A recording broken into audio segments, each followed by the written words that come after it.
அப்போஸ்தலர் நடபடிகள் வேதத்தை நாம் திருப்பிக் கொள்வோம். என்னோடு கூட ஆமேன். 12வது அதிகாரம், அப்போஸ்தலர் நடபடிகள் 12வது அதிகாரம் 1ஆம் வசனம் முதல் 10ஆம் வசனம் வரைக்கும் நாம் எல்லாரும் சேர்ந்து வாசித்து இன்றைக்கு நாம் அங்கே இருந்து நம்முடைய தியானத்தை தொடங்க போகிறோம். வேதம் வைத்திருக்கிற எல்லாரும் எடுத்துக்கொள்ளுங்கள். நீங்க எல்லாரும் எடுத்துக்கொண்ட பிறகு நாம் எல்லாம் சேர்ந்து படிக்க போறோம். ஆமென். அப்போஸ்தலர் 12ஆம் அதிகாரம் வசனங்கள் 1 முதல் 10 வரை. புதிய ஏற்பாட்டிலே 179வது பக்கம் படிக்க தொடங்குவோமா? Shall we go together? 1 2 3 4 and go. அக்காலத்திலே ஏரோது ராஜா சபையிலே சிலரை துன்பப்படுத்த தொடங்கி யோவானுடைய சகோதரனாகிய யாக்கோபை பட்டயத்தினாலே கொலை செய்தான். அது யூதருக்கு பிரியமாயிருக்கிறதென்று அவன் கண்டு பேதுருவையும் பிடிக்க தொடர்ந்தான். அப்பொழுது புளிப்பில்லாத அப்ப பண்டிகை நாட்களாய் இருந்தது. அவனை பிடித்து சிறைச்சாலையிலே வைத்து பஸ்கா பண்டிகைக்கு பின்பு ஜனங்களுக்கு முன்பாக அவனை வெளியே கொண்டு வரலாம் என்று எண்ணி அவனை காக்கும்படி வகுப்புக்கு 4 போர்ச்சேவகராக ஏற்படுத்திய 4 வகுப்புகளின் வசமாக ஒப்புவித்தான். அப்படியே பேதுரு சிறைச்சாலையிலே காக்கப்பட்டிருக்கையில்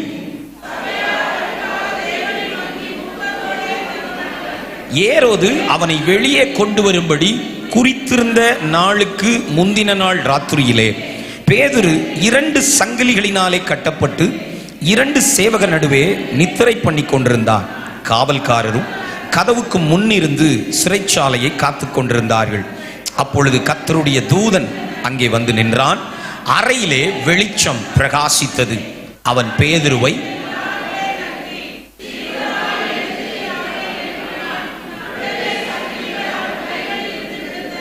தூதன் அவனை நோக்கி, உன் அறையை கட்டி உன் பாதரட்சைகளை தொடுத்துக்கொள் என்றான். அவன் அந்தப்படியே செய்தான். தூதன் பின்னும் அவனை நோக்கி, உன் வஸ்திரத்தை போர்த்து கொண்டு என் பின்னே வா என்றான். அந்தப்படியே அவன் புறப்பட்டு அவனுக்கு பின் சென்று தூதனால் செய்யப்பட்டது மெய் என்று அறியாமல் தான் ஒரு தரிசனம் காண்கிறதாக நினைத்தான். அவர்கள் 1ஆம் காவலையும் 2ஆம் காவலையும் கடந்து நகரத்துக்கு போகிற இருப்பு கதவண்டையிலே வந்தபோது அது தானாய் அவர்களுக்கு திறவுண்டது. அதன் வழியாய் அவர்கள் புறப்பட்டு ஒரு வீதி நெடுக நடந்து போனார்கள். ஆமென். நாம் ஜெபிப்போமா? எங்கள் அன்பு தகப்பனே, வார்த்தைகளின் ஆண்டவர் நீர், சகலத்தையும் வார்த்தையால் சிருஷ்டித்து இன்று வரைக்கும் இப்பிரபஞ்சத்தை வார்த்தையாலேயே நீர் தாங்கி வருகிறீரப்பா. அதே வார்த்தையினாலே தான் எங்களையும் ஜெனிப்பித்து வசனத்தினாலேயே எங்களை வளர்த்து வசனத்தினாலேயே எங்களை வாழ வைக்கிற எங்கள் நல்ல தகப்பனுக்கு நாங்கள் நன்றி சொல்லுகிறோம். இந்த மாலை வேளையிலையும் ஆண்டவரே, ஒரு உற்சாகப்படுத்துகிற ஒரு மோட்டிவேஷனல் ஸ்பீச்சுக்காக அல்ல, தேவ சத்தம் கேட்க நாங்கள் கூடி வந்திருக்கிறோம். வானம் திறக்கப்படுவதாக. உம்முடைய மக்களோடு நீர் பேச வேண்டும் என்றிருக்கிற வார்த்தைகளை அடியனுடைய நாவிலே ஆவியானவர் வைக்க நான் ஜெபிக்கிறேன். என்னுடைய டைரியில் இருப்பது அல்லது நான் என்ன பேச வேண்டும் என்று நினைத்து இருப்பதல்ல, உம்முடைய இருதயத்தில் இருப்பது நேரலையாய் உம்முடைய மனவாட்டி சபைக்கு தொனிக்கட்டும் ஆண்டவரே. வசனத்துக்கு விரோதமான எல்லா போராட்டம் மாறுவதாக அடியனை உம்முடைய கருவியாய் பயன்படுத்தும். இயேசுவின் நாமத்தில் ஜெபம் கேளும் நல்ல பிதாவே. ஆமென், ஆமென். இன்றைக்கும் நாம் கேட்க போகிற இந்த செய்தியின் தலைப்பு ஜெபம் திறக்காத கதவு. ஜெபம் திறக்காத கதவு. பாஸ்டர், தலைப்பை மாத்தி சொல்லிட்டீங்க போல அப்படின்னு நிறைய பேர் என்னைய பார்க்குறாங்க. ஜெபம் கதவை திறக்கும் இல்லையா, நீங்க ஜெபம் திறக்காத கதவுன்றீங்களேன்னு. சரி, எழுதிக்கோங்க. 8:50 அது என்ன கதவுன்னு நான் உங்களுக்கு காண்பிக்க ஆண்டவர் கிருபை செய்வாராக. அப்போஸ்தலர் நடபடிகள் புஸ்தகத்தை எழுதியவர் லூக்கா. அவர் ஒரு மருத்துவர், நல்ல ஒரு எழுத்தாளர், வரலாற்று ஆசிரியர், பவுலோடும் பேதுருவோடும் உடன் வேலையாளாக இருந்தவர். கவனியுங்கள், அவர் எழுதிய இந்த சம்பவம் தான் நாம் வாசித்த இந்த சம்பவம். அப்போஸ்தலர் 2ஆம் அதிகாரம் தொடங்கி 11வது வசனம் வரைக்கும் வேக வேகமாய் சபை பெருகி வந்தது. சபை வேக வேகமாய் வளர்ந்து விருத்தியடைந்து பெருகுகிற நேரத்திலே தான் இந்த வளர்ச்சிக்கு நடுவிலே நடந்த ஒரு சோகமான காரியத்தை அப்போஸ்தலர் 12 நமக்காக லூக்கா குறிப்பிட்டு வைக்கிறார். மீண்டும் ஒரு தடவை சொல்லுகிறேன், கவனியுங்கள். ஆண்டவர் இயேசு அப்போஸ்தலர் 1:8 சொன்னது போல, பரிசுத்த ஆவி உங்களிடத்தில் வரும்போது நீங்கள் பலனடைந்து சொல்லிருங்க, எருசலேமிலும் யூதேயாவிலும் சமாரியாவிலும் உலகத்தின் கடைசி வரைக்கும் எனக்கு சாட்சிகளாயிருப்பீர்கள் என்று சொல்லி போன அந்த பெரிய தரிசனம் ஒவ்வொரு படியாய் நடக்க தொடங்கியது. அப்போஸ்தலர் 2ஆம் அதிகாரத்திலே எருசலேம் சபை தொடங்கியது. அப்போஸ்தலர் 8ஆம் அதிகாரத்திலே சமாரியாவில் சபை தொடங்கியது. அப்போஸ்தலர் 10ஆம் அதிகாரத்திலே புறஜாதிகளுக்கான சபை தொடங்கியது. சபை வேகமாய் வளர்ந்து திரளான சீஷர்கள் சேர்க்கப்பட்டு வருகிற நேரத்தில் 13ஆம் அதிகாரத்தில் சபை அந்தியோகியாவில் இருந்து உலகம் முழுவதற்கும் புறப்படுகிறது. இந்த ரெண்டுக்கும் நடுவிலே 12ஆம் அதிகாரத்தில் சபைக்கு வந்த ஒரு காலத்தை, ஒரு உபத்திரவத்தை நமக்காக பரிசுத்த ஆவியானவர் எழுதி வைத்திருக்கிறார். ஹல்லேலூயா, ஹல்லேலூயா.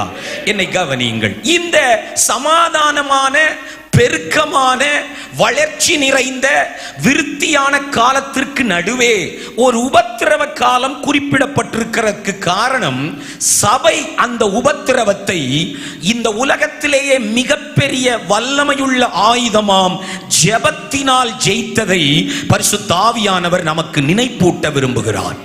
ஒரு ஆமென் சொல்லுங்க. ஹல்லேலூயா. இந்த உலகத்திலேயே தேவ ஜனத்தின் கையில் இருக்கிற மிக வல்லமையான ஆயுதம் ஜெபம் என்றால் அதற்கு மாற்று இல்லை. ஜெபத்தின் வல்லமையை குறிப்பதற்காகவே ஒரு அதிகாரம் முழுவதையும் எடுத்துக்கொண்ட பரிசுத்த ஆவியானவர் சமாதானத்தின் காலத்தின் நடுவே உனக்கு ஒரு துன்ப காலம், ஒரு நெருக்கத்தின் காலம், ஒரு உபத்திரவத்தின் காலம் வருமானால் நீ ஜெபத்தையே பயன்படுத்து என்று சபைக்கு அவர் சொல்ல விரும்புகிறார். ஒரு ஆமென் சொல்லிருங்க. 12ஆம் அதிகாரம் அப்போஸ்தலர் நடபடிகளை நாம் 3 பிரிவுகளாக பிரித்துக் கொள்வோம். 3D. நம்பர் 1, முதலாவது 1 முதல் 4 வசனங்களில் டேஞ்சர் டு தி சர்ச், சபைக்கு ஏற்பட்ட ஆபத்து. எழுதுகிற கொஞ்சம் பேருக்காக ஸ்தோத்திரம். ஒருவேளை இன்னைக்கு நீங்க சாயங்காலம் வரும்போது நோட்டு டைரியை மறந்து இருக்கலாம், பரவாயில்லை. ஏதாவது பேப்பர் பேனா இருந்தா குறிப்பெடுத்துக் கொள்ளுங்க, அது ஆசீர்வாதமானது. ஆமென். கர்த்தர் நல்லவர். ஹல்லேலூயா. சரி, number 1, danger to the church, சபைக்கு ஏற்பட்ட ஆபத்து. Number 2, dealing of the church, சபை அதை மேற்கொண்ட விதம், சபை அந்த அபாயத்தை, ஆபத்தை கையாண்ட விதம். Number 3, deliverance to the church, சபைக்கு தேவன் கொடுத்த விடுதலை. ஹல்லேலூயா. ஆமென். இன்னொரு தடவை சொல்லுவோமா? என் கூட சேர்ந்து சொல்லுங்க, தமிழ்லயே சொல்லுவோம். சபைக்கு ஏற்பட்ட ஆபத்து, சபை அதை கையாண்ட விதம் அல்லது எதிர்கொண்ட விதம். நம்பர் 3, சபைக்கு தேவன் தந்த விடுதலை. ஒரு ஆபத்து, கையாண்ட விதம், தேவன் கொடுத்த விடுதலை. கர்த்தர் நமக்கு இந்த வார்த்தைகளினால் தீர்க்க தரிசன செய்திகளை தருவாராக. 1 முதல் 4 வசனங்கள். நம்பர் 1 நாம் படிக்கலாம். 1ஆம் வசனம், அக்காலத்திலே, எந்த காலத்திலே? சபை வளர்ந்து வருகிறது. என்னை கவனியுங்கள். பவுலும் ரட்சிக்கப்பட்டு பவுலும் பர்னபாவும் இணைந்து இப்பொழுது எருசலேமுக்கு வந்திருக்கிறார்கள். 10ஆம் அதிகாரம் 11ஆம் அதிகாரம் கடைசி வசனம் படித்து பார்ப்பீர்கள் என்றால், அப்படியே அவர்கள் சேகரித்து பர்னபா சவுல் என்பவருடைய கையிலே கொடுத்து மூப்பரிடத்திற்கு அனுப்பினார்கள். இப்போ பவுல் எங்கே இருக்கிறார்? பர்னபா எங்கே இருக்கிறார்? எருசலேம் சபையிலே இருக்கிறார். இவர்கள் எருசலேம் சபையிலே இன்னும் ஊழியத்திற்கு பிரித்தெடுக்கப்படாமல் ரட்சிக்கப்பட்டவர்களாய் மாத்திரம் இருக்கிற நேரத்திலே, அக்காலத்திலே ஏரோது ராஜா சிலரை துன்பப்படுத்த தொடங்கினார். யார் இந்த ஏரோது ராஜா? பைபிள்ல ஏரோது அப்படிங்கிற பெயரில் அநேகர் இருக்கிறார்கள். இயேசு குழந்தையாய் இருக்கும்போது கொல்ல பார்த்தவன் ஏரோது, பெரிய ஏரோது, ஏரோது தி கிரேட். அந்த ஏரோதுவினுடைய மக்களில் ஒருவன் தான், சொல்லுங்க, யோவான் ஸ்நானகனை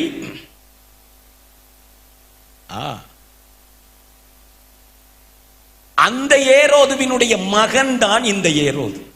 இயேசு கிறிஸ்து குழந்தையா இருக்கும்போது கொல்ல பார்த்த ஏரோதுவின் பேரன் இப்பொழுது உபத்திரவத்தை சபைக்குள்ளே கொண்டு வருகிறான். சில நேரத்தில் கவனியுங்கள், ஆட்கள் தான் மாற்றமாயிருக்கும், ஆவிகள் ஒன்றாகத்தான் இருக்கும்.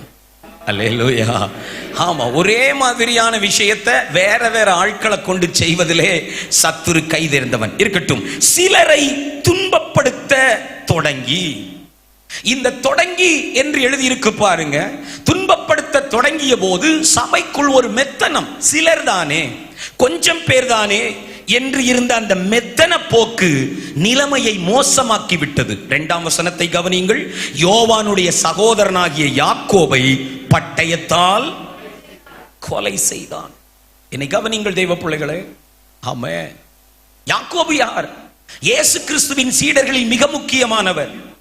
பேதுருவுக்கு அடுத்த நிலையில் இருந்தவர், இயேசு கிறிஸ்துவினுடைய உள்வட்டத்திலே இருந்தவர், சபைக்கு தூணாய் இருந்தவர், சபைக்கு தலைவராய் எழும்ப வேண்டியவர், பெரிய தரிசனத்தோடு அழைக்கப்பட்டவர், இயேசு கிறிஸ்துவால் இடிமுழக்கத்தின் மக்கள் என்று அழைக்கப்பட்டவர்களில் ஒருவர். அல்லேலூயா. இயேசு கிறிஸ்துவுக்காக ஜீவனையும் தருவோம் என்று வாக்கு கொடுத்தவர்கள். இந்த யாக்கோபுடைய தாய் தான் செபதேயுவின் மனைவி. ஆண்டவரே, நீ ராஜ்யத்தில் வரும்போது என் 2 பிள்ளைகளும் உமக்கு வலது பக்கத்தில் ஒருவன் இடது பக்கத்தில் ஒருவன் இருக்கட்டும் என்று வைராக்கியமாய் கிறிஸ்துவுக்காகவே தங்களை அர்ப்பணித்த இந்த யாக்கோபை அவன் பட்டயத்தால் கொலை செய்தான். நான் முதலில் சொல்வதெல்லாம் இந்த செய்திக்கான அஸ்திவாரம் தான். கவனித்துக் கொண்டே வாருங்கள், என்னை கவனியுங்கள். கர்த்தருக்கு மகிமை உண்டாவதாக. பெரிய வெற்றிகளை சபை பெற்றிருந்தாலும், பெரிய பெருக்கத்தை சபை பெற்றிருந்தாலும், விருத்தியின் மேல் விருத்தி உண்டாகி இருந்தாலும், தொடக்கத்தில் இருந்தே திருச்சபை உபத்திரவங்களினாலே தான் வளர்ந்து வருகிறது. ஒரு ஆமென் சொல்லிருங்க பார்க்கலாம். சகோதரா, பாடுகள் கிறிஸ்தவனுக்கு அடையாள அட்டை போன்றது. உபத்திரவங்கள் கிறிஸ்தவனுக்கு ஐடென்டி கார்டு மாதிரி. அது இல்லைன்னா தான் ஆச்சரியப்படணும், அது இருக்குன்னா ஆச்சரியப்படக்கூடாது. அதுதான் நம்மளை வளர்க்கிற உரம் போன்றது. ஒரு ஆமென் சொல்லுங்களே. நம்மை கிறிஸ்துவை போல மாற்றுவது எது? பாடுகள். நம்மை பரிசுத்தப்படுத்துவது எது? பாடுகள். சபை உபத்திரவத்தினால் ஆச்சரியப்படவில்லை, சபை உபத்திரவத்தினாலேயே வளர்ச்சியை சந்தித்திருக்கிறது. ஒரு அல்லேலூயா சொல்லிருங்க. ஹல்லேலூயா. என்னை கவனியுங்கள். பேதுரு இந்த விஷயத்தை 2ஆம் வசனத்தில் ஒரே வரியிலே லூக்கா எழுதிவிட்டாலும் அங்கே இருந்த வேதனையை நாம் உணர முடியும். 2வது வசனத்தில் ஒரே வரியில லூக்கா எழுதியிருக்கிறார், கொலை செய்தான். ஆனா கொஞ்சம் யோசிச்சு பாருங்க, சபை வளர்ந்து வரும்போது முக்கியமான தலைவரில் ஒருவனை அவன் கொலை செய்வது என்பது சபைக்கு மிகுந்த துன்பம். ஓகே, இப்போ இதை சபை பொறுத்து கொண்டிருந்தால் அடுத்து அவன் செய்ததுதான் நாம் தியானிக்க போகிற 3ஆம் வசனம். அது யூதருக்கு பிரியமாயிருக்கிறது என்று அவன் கண்டு பேதுருவையும் பிடிக்க தொடர்ந்தான். He followed Peter. Listen. பேதுருவையும் பிடிக்க தொடர்ந்தான். காரணம், பேதுரு பிரசங்கித்ததல்ல, பேதுரு ஏரோதுவுக்கு எதிராய் பிரசங்கித்ததல்ல, பேதுரு ஏரோதுவுக்கு எதிராய் கலகம் செய்ததல்ல, பேதுருவினுடைய ஊழியம் அல்ல அவர் கைது செய்யப்பட்டதற்கு காரணம். இது பாலிடிக்ஸ், அரசியல் ரீதியாய் தனக்கு மக்களின் ஆதரவு வேண்டும், யூதர்கள் தன்னை எதிர்த்து நிற்கிறார்கள், இப்படி பேதுருவையும் பிடித்தாலாகிலும் தனக்கு சாதகமாய் மாறுவார்கள் என்பதால் அவன் பேதுருவையும் பிடிக்க தொடர்ந்தான். ஆமென். ஹல்லேலூயா. என்னை கவனி. இதுவரைக்கும் பொறுத்து கொண்டிருந்த திருச்சபை, யாக்கோபை கொலை செய்த போது பொறுத்து கொண்ட திருச்சபை, ஸ்தேவானை இழந்த போது பொறுத்து கொண்ட திருச்சபை, உபத்திரவங்களை சந்தித்த போதெல்லாம் பொறுத்து கொண்டிருந்த திருச்சபை பேதுருவை பிடிக்க தொடர்ந்த போது விழித்துக் கொண்டது. ஒரு ஆமென். இன்றைக்கும் பரிசுத்த ஆவியானவர் சிலரை தட்டி எழுப்புவாராக. என்னை கவனியுங்கள். ஆண்டவர் நம்மோடு பேசட்டும். ஏற்கனவே சபை இயேசுவை இழந்திருக்கிறது. நான் இழந்திருக்கிறது என்று சொல்வது, இயேசு கிறிஸ்து திருச்சபையை தொடங்கி இப்பொழுது அதை பேதுருவின் கையிலே விட்டு போயிருக்கிறார். ஹல்லேலூயா.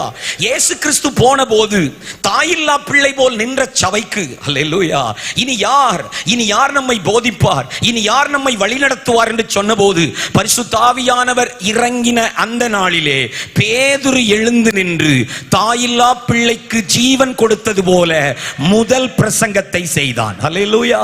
ஆமென். அவர்தான் முதல் பிரசங்கம் செய்து பாலூட்டி சபையை வளர்க்க தொடங்கினவர். ஆமென். கர்த்தருக்கு ஸ்தோத்திரம். ஆனால் இப்பொழுது யார் மீதே சத்துருவின் கவனம்? இயேசு இல்லாத போது திருச்சபைக்காக எழுந்து நின்ற பேதுருவின் மீதே இப்பொழுது சத்துருவினுடைய கவனம் வந்திருக்கிறது.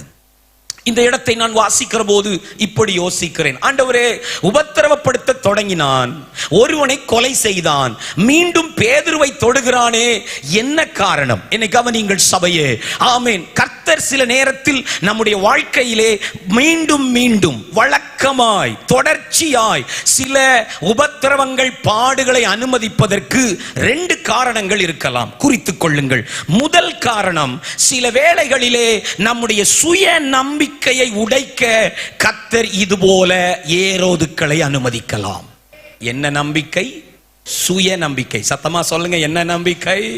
ஏன்னா இப்போ வளர்ந்துட்டோம், இப்போ ஆள் பெருகிட்டு, காணிக்க பெருகிட்டு, ஆஸ்தி பெருகிட்டு, வல்லமை பெருகிட்டு, நம்மளை யாரும் அசைக்க முடியாதுங்கிற சுய நம்பிக்கை சபைக்கு வந்தபோது அந்த சுய நம்பிக்கையை உடைத்து, நீ அல்ல நானே உன் அடைக்கலாம், நீ அல்ல உன் பணம் அல்ல, உன் படிப்பல்ல, உன் அறிவல்ல, உன் தாளந்து அல்ல, ஆள் பலம் அல்ல, நானே உன் கோட்டை, நானே உன் நம்பிக்கை என்பதை சபைக்கு உணர்த்த கர்த்தர் சில நேரங்களில் பாடுகளை அனுமதிக்கிறார். ஆமென். ஹல்லேலூயா. நம்பர் 2, இரண்டாவது, சில நேரங்களில் மீண்டும் மீண்டும் தேவன் பாடுகளை அனுமதிக்க இரண்டாவது காரணம், சௌகரியமான வாழ்க்கைகளை உடைக்க தேவன் சில நேரங்களில் இவைகளை அனுமதிக்கிறார். எதற்கு? சௌகரியமான வாழ்க்கை, கம்ஃபர்ட் லைஃப். ஹல்லேலூயா.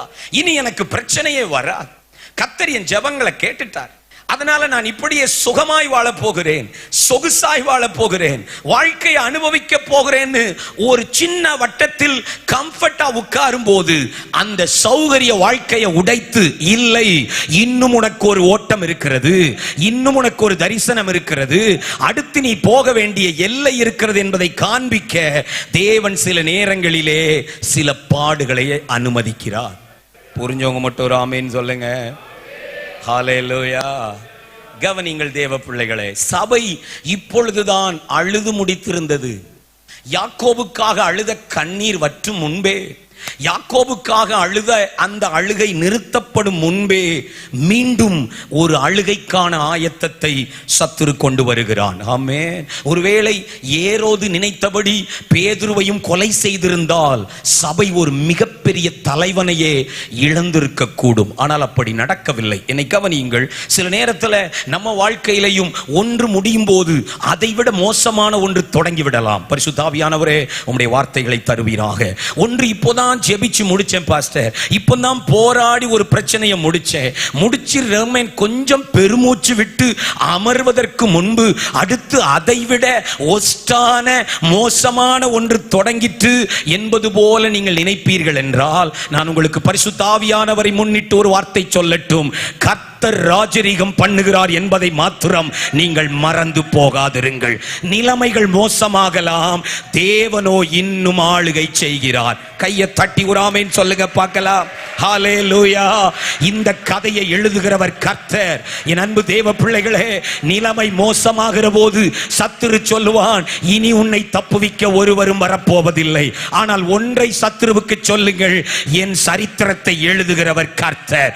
இன்றைக்கு நிலைமை மோசமாய் இருக்கலாம், ஆனா என்னுடைய வாழ்க்கையின் அடுத்த பக்கத்தை அவர் மகிமையாய் எழுத போகிறார், அவர் ஜெயமாய் எழுத போகிறார். யாருக்கு இந்த வார்த்தை கைத்தட்டி சோத்திரம் பண்ணி பெற்றுக்கொள்ளுங்க.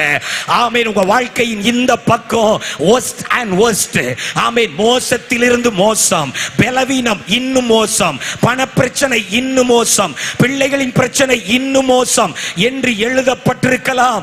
ஆனால் அடுத்து ஒரு பக்கம் இருக்கிறது, அந்த பக்கம் ஜெயமாயிருக்கும், அந்த பக்கம் மகிமையாயிருக்கும்.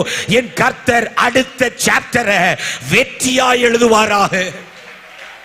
ஒரு ஆமென் சத்தமா ஒரு ஆமென். ஹல்லேலூயா. ஏரோதுவே, இங்கு இருந்து நான் சாத்தானுக்கும் சில சவால்களை சபையின் சார்பாய் கொடுக்கட்டும். ஏரோதுவே, ஆமென். யாக்கோவை முடித்து விட்டதால் பேதுருவை முடித்து விடலாம் என்று எண்ணாதே. பேதுருவை முடித்து விட்டால் சபையே முடிந்துவிடும் என்று எண்ணாதே. இயேசு இருக்கும் வரை சபை இங்கே இருக்கும். ஆமென் சொல்லுங்க. எத்தனை பேர் என்னோட சேர்ந்தார் ஆமென் சொல்றீங்க? பிசாசு காது கேட்க ஒரு ஆமென் சத்தமா சொல்லுங்க. இயேசு ஜீவிக்கும் வரை சபை ஜீவிக்கும். அல்லேலூயா, அல்லேலூயா. ஏரோதுவே, இந்த பேரப்புள்ள ஏரோதுக்கு இப்படி சொல்ல விரும்புறேன். உங்க தாத்தாவாலேயே முடியல இந்த இயேசுவை எடுக்கிறதுக்கு, உங்க அப்பாவாலேயே முடியல இந்த இயேசுவை கொல்றதுக்கு. நீ இல்ல, வம்சம் வம்சமா கிளம்பி வந்தாலும் எந்த பேரரசாலும் இந்த இயேசுவையும் அவருடைய சபையையும் அசைக்க முடியாது. ஒரு ஆமே, ஒரு அல்லேலூயா. கல்லறையாலேயே பூட்டி வைக்க முடியல, ரோமர்களாலேயே சங்கிலி போட்டு அடைக்க முடியல. இந்த ஏரோதுவா எதையாயிலும் செய்துவிட போகிறான். சத்தமாதான் ஆமேன்னு சொல்லுங்களேன்.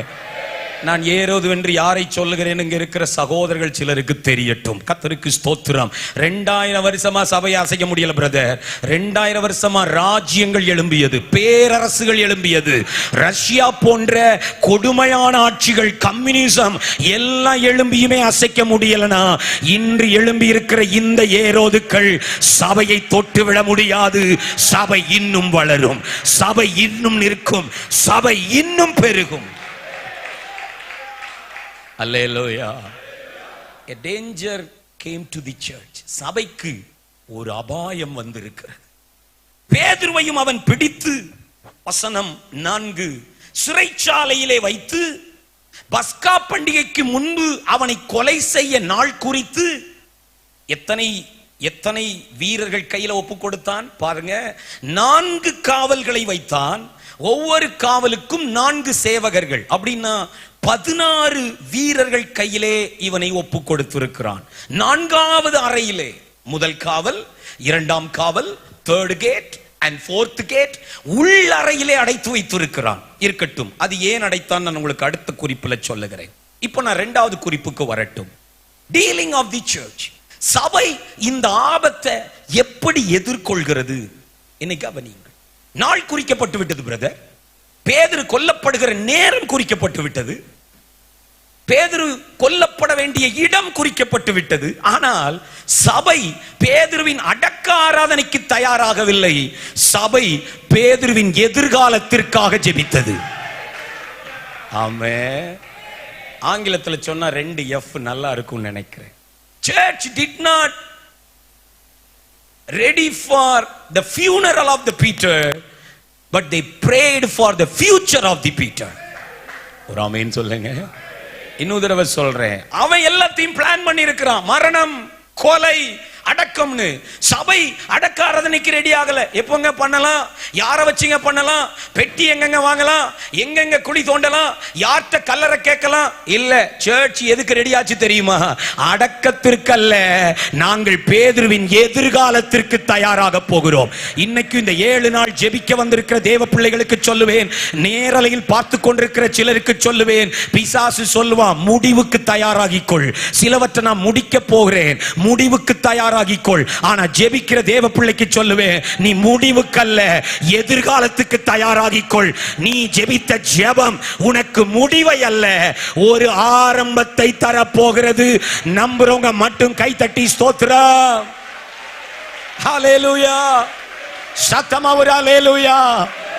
உன் பொருளாதாரம் முடிந்ததுன்றானா, உன் பிள்ளை வாழ்க்கை முடிந்ததுன்றானா, உன் நம்பிக்கை முடிந்ததுன்றானா, உன் சரீர சுகம் முடிந்ததுன்றானா, கர்ப்பத்தின் கனி கிடைக்கும் என்ற நம்பிக்கை முடிந்ததுன்றானா, ஒரு வேலை, ஒரு ஊழியம், அவ்வளவுதான்.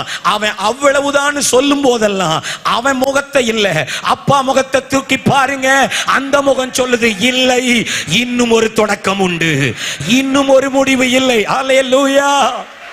சத்தமா ஒரு அல்லேலூயா.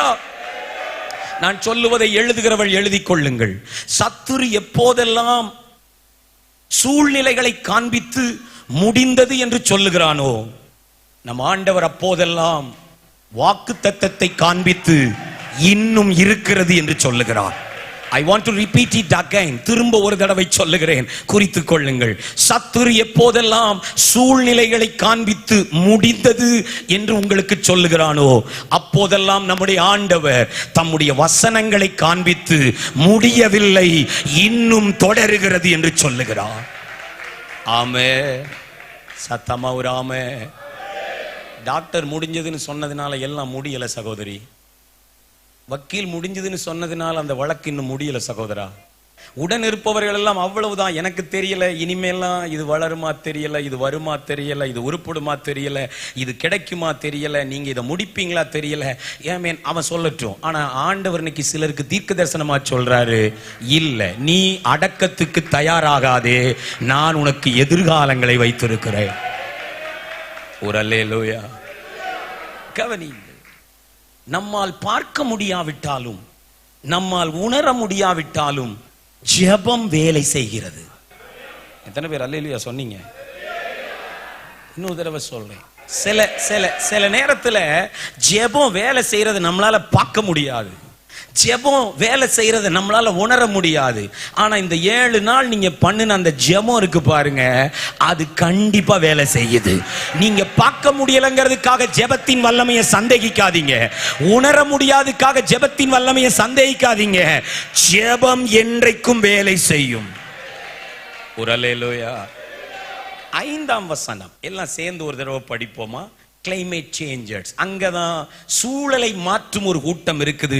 கர்த்தர் நம்முடைய திருச்சபையில் இன்னும் அநேகரை அப்படி எழுப்புவாராக. 5ஆம் வசனம் படிங்க பார்க்கலாம். அப்படியே பேதுரு சிறைச்சாலையில் காக்கப்பட்டிருக்கையில் சபையார் அவனுக்காக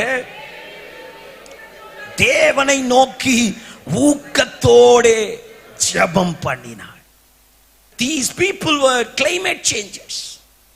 அப்படியே ஒரு அக்கினி மாதிரி, சுட்டெரிக்கிற மாதிரி ஒரு கிளைமேட் சபை அப்படி சூழும் போது இந்த மக்கள் கொஞ்சம் பேர் எழும்பி சொன்னார்கள், இல்லை நாங்கள் அப்படி நடக்க விட மாட்டோம். ஆமென் சொல்லுங்க. நாங்கள் அப்படி மோசமானது வர விடமாட்டோம், இன்னும் ஏரோதுவின் தந்திரம் தொடர விடமாட்டோம். அல்லேலூயா. அவன் பட்டயம் திரும்ப ஒரு தடவை நீட்டப்பட விடமாட்டோம் அப்படின்னு அவன் அதிகாரத்தை எதிர்த்து நிற்கிற ஒரு கூட்டம் எழும்பியது. இன்றைக்கும் சொல்லட்டும், கவனிங்கள், ஏரோது அரசியல் செய்கிறான், சபையோ ஜெபம் செய்தது. யாரும் அரசியல் செய்யட்டும் சபைக்கு எதிரா, யாரும் அரசியல் செய்யட்டும் உங்களுக்கு எதிரா, தேவன் உங்களுக்கும் எனக்கும் தந்திருக்கிற பெரிய வல்லமை ஜெபத்தின் வல்லமை. அல்லேலூயா. இந்த கூட்டம் ஜெபிக்க உட்கார்ந்த போது அங்கே வந்திருந்த சிலர் இப்படி செய்தி சொல்லி இருப்பாங்க, எல்லாம் முடிஞ்சிட்டு, இனிமே நீங்க ஜெபம் பண்ணி ஒரு பிரயோஜனமும் இல்லை. ஆமே. நான் சொல்லட்டும், எல்லாம் முடிந்து விட்டது என்று செய்தி சொன்னாலும் ஜெபத்தின் வல்லமை முடிவதே இல்லை. நம்பிக்கை முடிந்து விட்டது என்று சொன்னாலும் நீங்க ஜெபத்தை நிறுத்தாதீங்க சிஸ்டர். ஒரு அல்லேலூயா. டாக்டர் எல்லாம் முடிந்துட்டுன்னு சொன்னாலும், ஆமென், நீங்கள் எங்கேயெல்லாம் நம்பி இருந்தீர்களோ அங்கிருந்து தகவல் முடிந்தது, இனி முயற்சிக்க வேண்டாம் என்று சொன்னாலும் நான் சொல்லட்டும், இன்னும் ஒன்றும் முடியவில்லை. ஜெபத்துக்கு டூ லேட்னு ஒண்ணுமே கிடையாது. ஒரு ஆமென் சொல்லுங்களேன். நீங்க கொஞ்சம் முன்னாடி ஜெபிச்சிருக்கலாம், அப்படிலாம் ஒண்ணும் கிடையாது. கடைசி நேரத்துல கூட ஜெபம் தான் வல்லமைய விளங்க பண்ணும். ஒரு அல்லேலூயா சத்தமாதா சொல்லுங்களேன். ஹல்லேலூயா. சபை அரசியல் யுத்தத்தில் அல்ல, சபை ஆவிக்குரிய யுத்தத்தில் ஈடுபட்டது. ஆமென். இன்னைக்கு நிறைய பேருடைய சிந்தை வேற மாதிரி இருக்கு. ஆனா கர்த்தர் தம்முடைய சபைக்கு தந்திருக்கிற பெரிய ஆயுதம் ஜெபம். மீண்டும் சொல்லுகிறேன், அரசியல் யுத்தம் அல்ல, நமக்கு தேவை ஆவிக்குரிய யுத்தம். ஒரு அல்லேலூயா.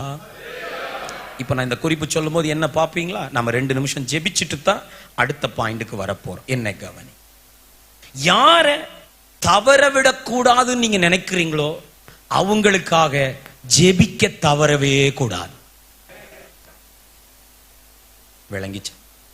விளங்கிச்சுன்னா இப்ப நான் சொல்லுவேன், இன்னொரு தடவை ஆமேன்னு சொல்லணும். ஆமேன்னு சொல்லணும், நான் திரும்ப சொல்வேன். அல்லேலூயா. இன்னொரு தடவை சொல்றேன். நீங்கள் யாரை தவற விட்டு விடக்கூடாது என்று நினைக்கிறீர்களோ அவர்களுக்காக ஜெபிக்க தவறாதீர்கள். நாம் ஜெபிக்க தவறும் போது அவர்களை தவற விட்டு விடுகிறோம். சபை அந்த காரியத்தை புரிந்து கொண்டது. ஐயா, நாங்கள் யாக்கோபை தவறவிட்டு விட்டோம், இளைஞனா எழும்பி பிரகாசித்த ஸ்தேவானை தவறவிட்டு விட்டோம், ஆனால் பேதுருவை நாங்கள் தவறவிட மாட்டோம். என்னையா செய்ய போறீங்க?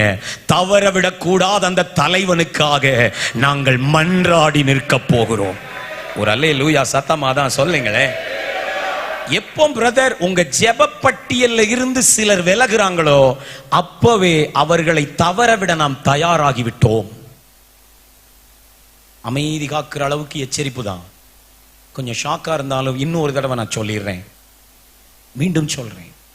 யார் நமக்கு தவறவிடக்கூடாத தலைவர்கள்னு நினைக்கிறோமோ அவங்களுக்காக நாம் ஜெபிக்க தவறவே கூடாது. நம்முடைய ஜெப பட்டியல் அவர்கள் பெயர் கண்டிப்பா இருக்கணும். ஒரு ஆமேன் சொல்லுங்களேன். இப்படி ஒரு வார்த்தை நான் அடிக்கடி சொல்லுவேன், இங்கேயும் சொல்றேன். கனிதரும் மரத்தை காக்க வேண்டியது கனி புசிப்பவர்களின் கடமை. அப்படிதானா பாஸ்டர்? அகர முதல எழுத்தெல்லாம் மாதிரி இருக்கு, இன்னொரு தடவை சொல்லுங்கன்றீங்களா? சொல்றேன். கனிதரும் மரத்தை காக்க வேண்டியது கனி புசிப்பவர்களின் கடமை. மரமே தன்னை காக்காது. உங்க வீட்டுல ஒரு கொய்யா மரம் இருக்கு, ஒரு பப்பாளி மரம் இருக்கு, அதுவே தன்னை சுற்றி வேலி அடைக்குமா? இல்ல. அதுவே தனக்கு தண்ணி பாய்ச்சிக்குமா? சொல்லுங்க. இல்ல. தன்னை யாராவது தொட்டா அதுவே தொடாத அப்படின்னு சத்தம் போடுமா? இல்ல. அது யாரோட கடமை? அது யாரோட பொறுப்பு? அந்த மரத்திலிருந்து யார் பழம் புசிக்கிறார்களோ அவங்க பொறுப்பு. இந்த மரம் எனக்கு பயன்படுகிறது, இந்த தலைவர் எனக்கு பயன்படுகிறார், நானே வேலி அடைப்பேன் என்று நிற்க வேண்டியது. ஒரு ஆமேன் சொல்லுங்களேன். இப்ப என்ன சொல்ல வர்றீங்க பாஸ்டர்ன்றீங்களா? ஷார்ட்கட்டா சொல்லிடுவோம். உங்க ஆவிக்குரிய தகப்பனுக்காக, கர்த்தர் உங்களுக்கு தந்த ஆவிக்குரிய தாய்க்காக உங்களுக்கு ஜெபிப்பீங்களோ இல்லையோ, ஒரு நாளும் ஜெபிக்க மறக்க கூடாது. ஒரு ஆமேன் சொல்லுங்களேன். எத்தனை பேர் நம்முடைய தகப்பனாரால் ஆசீர்வதிக்கப்படுறீங்க? நல்ல அல்லேலூயா சொல்லுங்க. எத்தனை பேர் தாயாருடைய ஜெபத்தினால் ஊழியத்தினால் ஆசீர்வதிக்கப்படுறீங்க? உங்க ஜெப பட்டியலில் முதலில் அந்த தலைவர்கள் இருக்கட்டும். அதுதான் நீங்க அவர்களுக்கு செய்கிற பெரிய ஆசீர்வாதம், நீங்க அவர்களுக்கு செய்கிற பெரிய நன்மை, நீங்க அவர்களுக்கு கொடுக்கிற பெரிய பரிசு என்ன தெரியுமா? ஐயா, நான் உங்களுக்காக அனுதினமும் ஜெபிக்கிறேன். ஒரு ஆமென் சொல்லிருங்க. அல்லேலூயா.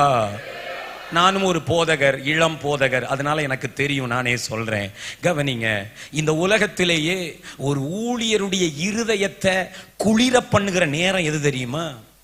காணிக்க போடுற நேரம் இல்ல, விருந்து வைக்கிற நேரம் இல்ல.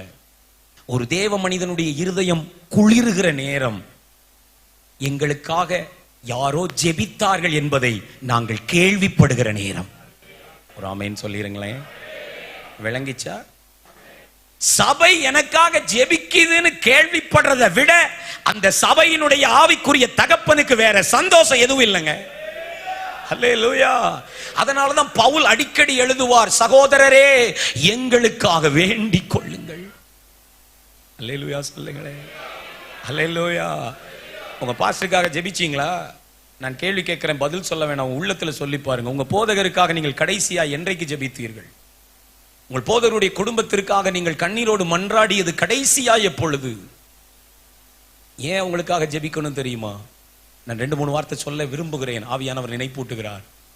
ஊழியம் என்பது 100% ஆவிக்குரிய வேலை.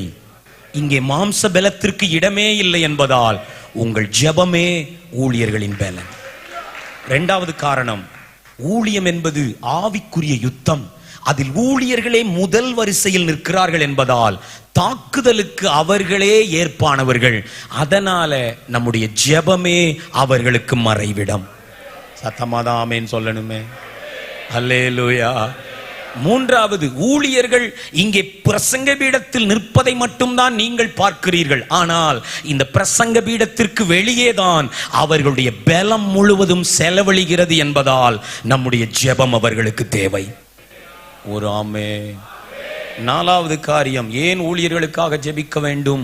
ஊழியர்கள் நம்முடைய சந்தோஷ காரியங்களில் மட்டுமல்ல, ஒட்டுமொத்த சபையின் சங்கடங்களையும் தாங்களே சுமப்பதால் அவர்களுக்காக ஜெபிக்க வேண்டும். ஐந்தாவது காரியம், ஊழியர்களுக்காக நாம் ஏன் ஜெபிக்க வேண்டும்? அவர்களும் மனிதர்கள்தான், சரீரம் உண்டு, பலவீனம் உண்டு. அவைகளிலும் அவர்கள் கடந்து வர நாம் அவர்களுக்காக ஜெபிக்க வேண்டும். விளங்குனவங்க ஒரு ஆமென். Don't miss the prayer for your pastor. உங்கள் ஆவிக்குரிய தகப்பனுக்காக, தாய்க்காக ஒரு நாள் கூட ஜெபிக்க தவறாதீர்கள். கண்ணை மூடி வலது கையை உயர்த்துங்க. 30 வினாடி டைம் தர்றேன். நான் மைக்ல ஜெபிக்க மாட்டேன். 30 seconds ஆஃப் டைம் ஜெபம் பண்ணிருங்க பார்க்கலாம். ஆண்டவரே, பலன் தரணுமே, வேலி அடைக்கணுமே, எங்களுக்காக வெளிப்பாடுகளை தரணுமே. கேளுங்க, இன்னும் இன்னும் இன்னும் வல்லமைகளை தரணுமே. நீங்க பாஸ்டருக்காக ஜெபிக்கிறதெல்லாம் ஒரு வழியில உங்களுக்காக ஜெபிக்கிறது தான். அவருக்கு வர்றதெல்லாம் உங்களுக்கு தானே. அவருக்கு கிடைக்கிற வெளிப்பாடெல்லாம் உங்களுடையது. அவருக்கு கிடைக்கிற வல்லமை எல்லாம் உங்களுடையது. அவருடைய ஆரோக்கியம் எல்லாம் உங்களுடையது. ஹல்லேலூயா. ஜெபம் பண்ணுங்க. இன்னும் 20 seconds. குட்டி பிள்ளைங்க எல்லாம் ஜெபிக்கிறாங்க. தேங்க்யூமா. நல்ல கண்ணை மூடி இன்னும் ஜெபிங்க பார்க்கலாம். ஆமென். இந்த ஜெபம் இன்னைக்கு நைட்ல ஒரு புது பலத்தை தகப்பனுக்கும் தாய்க்கும் தரட்டப்பா. நாங்க தவற விடக்கூடாத தலைவர்களப்பா. ஆமென். அதனால நாங்க இன்னைக்கு ஜெபத்துல வைக்கிறோம் ஆண்டவரேன்னு சொல்லுங்க. இன்னும் 10 செகண்ட். சாகா பா அதாலா பாருதாலா திகபா துரபா லிதரா தியாலா திரபா லிதரா தியானா ரிபாலா பாராபா. பிதாவே, நாங்கள் வேண்டிக் கொள்ளுகிறோம். இந்த ஜெபம் உமக்கு எத்தனை பிரியமாய் இருந்தது. நன்றியப்பா. எங்களுக்கு கனிதரும் இந்த விருட்சங்களை வேலி அடைக்க வேண்டியது எங்க கடமை இல்லையா? இன்னைக்கு ஜெபத்தால வேலி அடைக்கிறோம். ஏமேன். எங்க மன்றாட்டால வேலி அடைக்கிறோம். எங்க கண்ணீரால வேலி அடைக்கிறோம். இன்னும் நீண்ட காலம் கனி தருவார்களாக.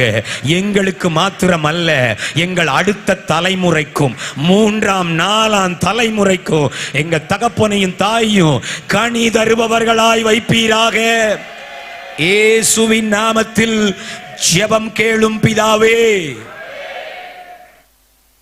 ஆமென். இன்னைக்கு ஒரு நாள் இல்லை, எல்லா நாளும் உங்க பிள்ளைகளுக்காக ஜெபிக்கிறதுக்கு முன்னாடி, உங்க குடும்பத்துக்காக ஜெபிக்கிறதுக்கு முன்னாடி தவற விடக்கூடாத இந்த தலைவர்களுக்காக ஜெபிக்கணும். ஆமென் சொன்னீங்களா? கர்த்தர் நல்லவர். வசனம் 6க்கு வருவோமா? வாங்க. இப்போ ஒரு பக்கம் ஜெபம் நடக்கு, இரவும் பகலும் ஜெபம், ஊக்கமான ஜெபம், உறக்கமற்ற ஜெபம். ஆனா மறுபக்கம் தூக்கம் நடக்கு. 6ஆம் வசனத்தை படிங்க. ஏரோது அவனை வெளியே கொண்டு வரும்படி, நீங்க வெளியே நோன்னே ஜாமீன் அல்லது ரிலீஸ் நினைக்க வேண்டாம். இது பெயில் கிடையாது.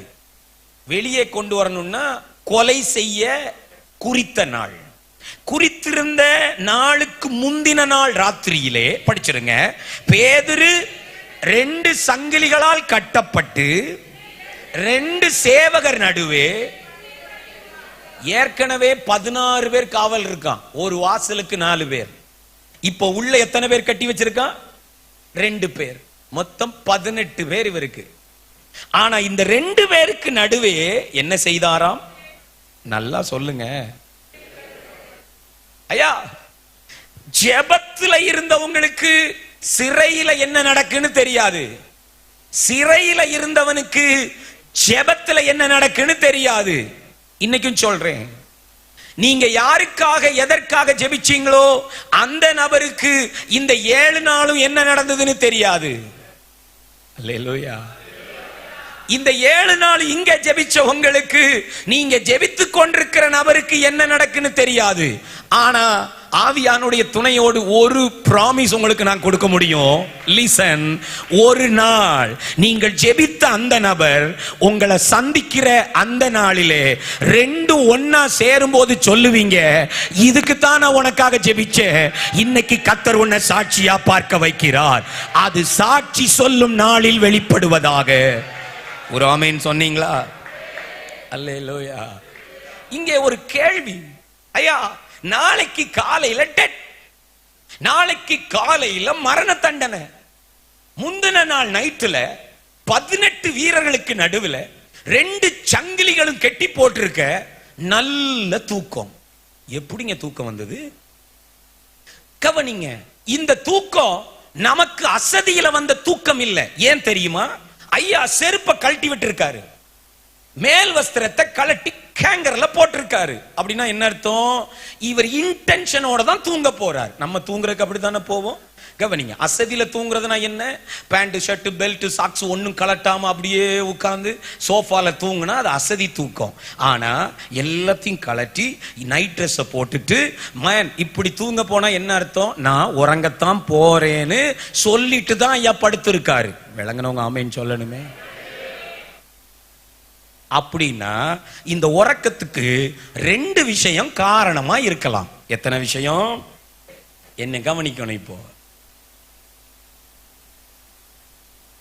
எல்லாம் தயாராகி நாளைக்கு காலையில மரணம்னு தெரிஞ்ச பிறகும் ஒருத்தன் நிம்மதியா உறங்குறான்னா, முதல் காரணம் எல்லாம் முடிந்தது அப்படின்னு முடிவு பண்ணிட்டு தூங்கி இருக்கணும். இனிமே நமக்கு வாழ்க்கை அவ்வளவுதான். கடைசியா ஒரு நாள் என்ன செய்வோம் சொல்லுங்க? இட் இஸ் finished அப்படின்னு ஒரு தூக்கம். முடிந்தது. என் ஓட்டம், என் ஊழியம், என் முயற்சிகள், என் தரிசனம், என் அழைப்பு, என் அபிஷேகம், என் திட்டம் எல்லாம் முடிந்தது. அதனால இனிமே உறங்கலாம். கவனிங்க, பேதுரு இப்படி நினைத்திருக்கலாம். என்னை விட தைரியமாய் நின்ற யாக்கோபே பட்டயத்தினால் விழுந்திருக்க, யாக்கோபுக்கு நடந்ததுதான் எனக்கும் நடக்கும். பரிசுத்த ஆவியானவரே, வார்த்தை தர்றதுக்காக நன்றி. டைரியில் இல்லாத வார்த்தை தந்தா அது நேரலை வார்த்தைன்னு அர்த்தம். சிலர் இங்க உட்கார்ந்துட்டு இப்படி யோசிக்கலாம், எங்க அப்பாவுக்கு நடந்த மாதிரி தான் எனக்கும் நடக்குமோ? அவர் சந்திச்ச மாதிரியே சில பிரச்சனையை சந்திக்கிறனே. அதே ஏரோது, அதே ஜெயில், அதே பட்டயம், அதே மாதிரி வியாதி, அதே மாதிரி ஒரு ப்ராப்ளம். அதனால அவருக்கு தோல்வி வந்த மாதிரி, அவருக்கு வியாதி வந்த மாதிரி, அவருக்கு முடிவு வந்த மாதிரி எனக்கு வந்துருமோ? இங்கே யாராயிலும் அப்படி கேள்வியோடு இருந்தால், அப்படிப்பட்ட பேதுருக்களுக்கு இயேசுவின் நாமத்தில் நான் சொல்லட்டும், உங்கள் அழைப்பு வேறே, அவர்கள் அழைப்பு வேறே. நீ யாக்கோபு அல்ல பேதுருவே. அல்லேலூயா சொல்லுங்களேன். அவரே நிக்க முடியல, நான் நிப்பனா? நீ நிப்ப. அல்லேலூயா. நீ நானலா இருந்தவன் தான். ஆனா ஓ மேல தேவன் வச்ச தரிசனம் பாதியில் எடுத்துக்கொள்ளப்பட அல்ல, நீ தரிசனத்தை முடிக்கும் வரை நிற்பா என்பது கர்த்தருடைய வார்த்தை. ஒரு அல்லேலூயா சொல்லுங்களேன். அப்படி ஒருவேளை சரியான அதே வயதில் அதே சூழலில் சில பிரச்சனைகளுக்கு ஒழுங்கு வருமானால், இந்த பிரசங்க பீடத்திலிருந்து ஆண்டவர் எங்களுக்கு தந்த அதிகாரத்தை எடுத்துக்கொண்டு இப்பொழுது சொல்லுகிறேன், அந்த வட்டம், அந்த சைக்கிளிக் இயேசுவின் நாமத்தில் உடைவதாக. இப்படி சொல்லட்டும், உங்க தலைமுறையில் யாருக்கும் நடந்தது உங்களுக்கு நடக்காமல் இருக்கட்டும். உங்க தகப்பனுக்கு வந்த சில வியாதி, உங்க குடும்பத்திற்கு நடந்த சில பலவீனம், உங்க குடும்பத்தில் வந்த சில தோல்வி உங்களுக்கு வராமல் இருக்கட்டும். ஏன்? இயேசு உங்களை புது சிருஷ்டியாய் மாற்றி இருக்கிறார். நீங்க டிஎன்ஏவே மாற்றப்பட்டவர்கள். கையை தட்டி ஆர்ப்பரித்து பெற்றுக்கொள்ளுங்க. ஐயா, உங்க அழைப்பு வேற, உங்க அபிஷேகம் வேற, உங்க பிறப்பே வேற, உங்க டிஎன்ஏ வேற. உங்கள் முன்னோர்களுக்கு நடந்த எந்த தீமையும் சேதமும் உங்களுக்கு வரப்போவது இல்லை. ஆமென். சத்தமாவுராமே. அல்லேலூயா. உங்களை விட தீவிரமா இருந்த சிலர் விழுந்துட்டாங்கன்னு அவங்களோட கம்பேர் பண்ணாதீங்க. தேவன் உங்க மேல வச்ச திட்டம் வேற, அவங்க மேல வச்ச திட்டம் வேற. Don't compare yourself with Jacob. நீங்கள் யாக்கோபோடு, ஆமென், பேதுருவோடு, இல்லது உங்களுக்கு முன்னே போன ஒருவரோடு, பின்மாறிவிட்ட ஒருவரோடு உங்களை நீங்க ஒப்பிட வேண்டாம். கர்த்தர் உங்களுக்கு தந்த தரிசனம் அது வேறே, அது வித்தியாசம், அது இன்னும் நிலை நிற்க போகிறது. சத்தமா ஒரு ஆமென். அல்லது பேதுரு இப்படி நினைத்திருக்க வேண்டும், ஐயோ நான் கட்டப்பட்டு போனேன். இயேசு கிறிஸ்து கடைசியாய் 3ஆம் தரம் பேதுருவுக்கு தரிசனமாகிற போது கெனசரேத்து கடல் அருகே மீன் பிடித்துக் கொண்டிருந்தான். ஆண்டவர் அவனை வலது பக்கத்தில் வலையை போடச் சொல்லி 154 பெரிய மீன்களை கொடுத்து அவனை கரைக்கு அழைத்து அவனுக்கு அப்பமும் சுட்ட மீனையும் கொடுத்துட்டு அவன்கிட்ட கேட்டார், பேதுருவே, இவர்கள் எல்லாரிலும் நீ என்னிடத்தில் அன்பா இருக்கிறாயா? கதை உங்களுக்கு தெரியும். கதையின் முடிவுக்கு வந்து விடுகிறேன். என்னை பின்பற்றி வா என்று முன்னே போகிறார். லிசன். இப்பொழுது 3 முறையும் ஆண்டவரே நான் உம்மை நேசிக்கிறேன் என்று சொன்னபோது ஆண்டவர் அவனுக்கு ஒரு தீர்க்க தரிசனத்தை சொன்னார். பேதுருவே, இன்றைக்கு நீ சுயாதீனம் உள்ளவனாய், சுதந்திரம் உள்ளவனாய், உனக்கு இஷ்டமான இடத்தில் எல்லாம் அலைந்து திரிகிறாய். ஒரு நாள் வரும், அப்பொழுது நீ கட்டப்படுவாய். அப்பொழுது உன் கைகளையும் கால்களையும் ஒருவன் கட்டி உனக்கு இஷ்டமில்லாத இடத்திற்கெல்லாம் உன்னை இழுத்துச் செல்வான். என்னை கவனியுங்கள். பேதுரு ஒருவேளை இப்பொழுது அவன் கைகளும் கால்களும் கட்டப்பட்டிருந்ததினால் இந்த சம்பவத்தை தனக்கு சொல்லப்பட்ட தீர்க்க தரிசனத்தோடு ஒருவேளை ஒப்பிட்டிருக்கலாம். இதுதான் அந்த கட்டு போல, இயேசு எனக்கு சொன்ன தீர்க்க தரிசனம் இதுதான் போல. ஆமே, எனக்கு சொன்னாரே, நீ கட்டப்படுவாய், உனக்கு இஷ்டமில்லாத இடத்திற்கு கொண்டு போகப்படுவாய். இவ்வளவு சீக்கிரம் நடந்து விட்டதா? அதனால அவன் முடிவுக்கு வந்திருப்பான். ப்ராஃபசி கம்ப்ளீட்டட், தீர்க்க தரிசனங்கள் நிறைவேறுகிறது, தூங்குவோம். அப்படி யாராகிலும் இங்கே இருந்தால் உங்களுக்கு சொல்லட்டும். ஆமே, சத்தமோராமே. பேதுருவே, இதுவல்ல தேவன் உனக்கு சொன்ன தீர்க்க தரிசனம்.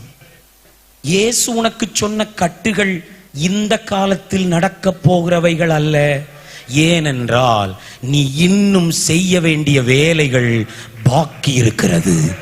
இன்னும் நீ செய்ய வேண்டிய வேலைகள் இன்னும் மீதம் இருப்பதால் உன்னுடைய முடிவு இப்போது அல்ல. ஆண்டவரே, இந்த தீர்க்க தரிசனம் யாருக்கோ அவர்களுடைய ஜீவனையும் அவருடைய சரீரத்தையும் ஆவியும் கர்த்தர் புதுப்பிப்பீராக. அல்லேலூயா. பேதுருவே, நீ எழுத வேண்டிய இன்னும் 2 நிருபங்கள் மீதம் இருக்கிறதப்பா. அவைகளை எழுதி முடிக்காமல் உன் ஜீவன் இந்த தேசத்தில் இருந்து போவதில்லை. ஆமென் சொல்லுங்க. ஹல்லேலூயா. பேதுருவே, நீ பெற்றுக்கொள்ள வேண்டிய வெளிப்பாடுகள் இன்னும் மீதம் இருக்கிறது. அந்த வெளிப்பாடுகள் உன் வழியாய் இந்த பூமிக்கு வராமல் உன்னுடைய முடிவு எழுதப்பட போவது இல்லை. பேதுருவே, நீ தட்டி எழுப்ப வேண்டிய மார்க்கு இன்னும் சின்ன பையனாவே இருக்கிறான். உன் மீது இருக்கிற அழைப்பும் அபிஷேகமும் மார்க்குவுக்கு கடத்தப்படாமல் உன் ஜீவன் எடுக்கப்பட போவது இல்லை. நல்லாதான் கையை தட்டி ஒரு ஆமேன் சொல்லுங்களே. ஹல்லேலூயா. அடுத்த தலைமுறை எழும்புவதை காணாமல் இங்க இருக்கிற சில முதிர் வயதான தாய் தகப்பனுக்கு சொல்லுவேன், அடுத்த தலைமுறை எழும்பி நிற்பதை காணாமல் உங்களுக்கு முடிவு இல்லை அம்மா. உங்களை கொண்டு கர்த்தர் அந்த தலைமுறையை எழுப்பி விட்டுதான் அவர் உங்கள் ஜீவனை எடுப்பாரை அல்லாமல் அதற்கு முன்பு நீங்கள் கட்டப்பட மாட்டீர்கள்.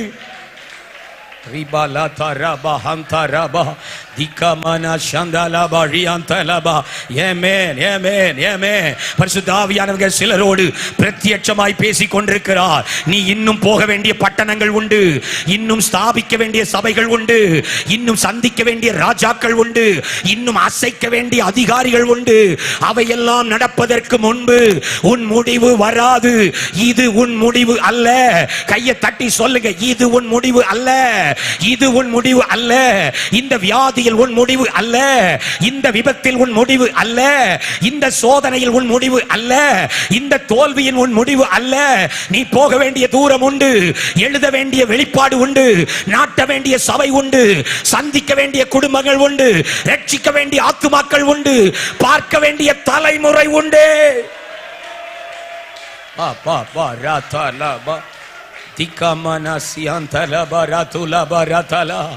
ஹல்லேலூயா. சத்தமாக ஹல்லேலூயா.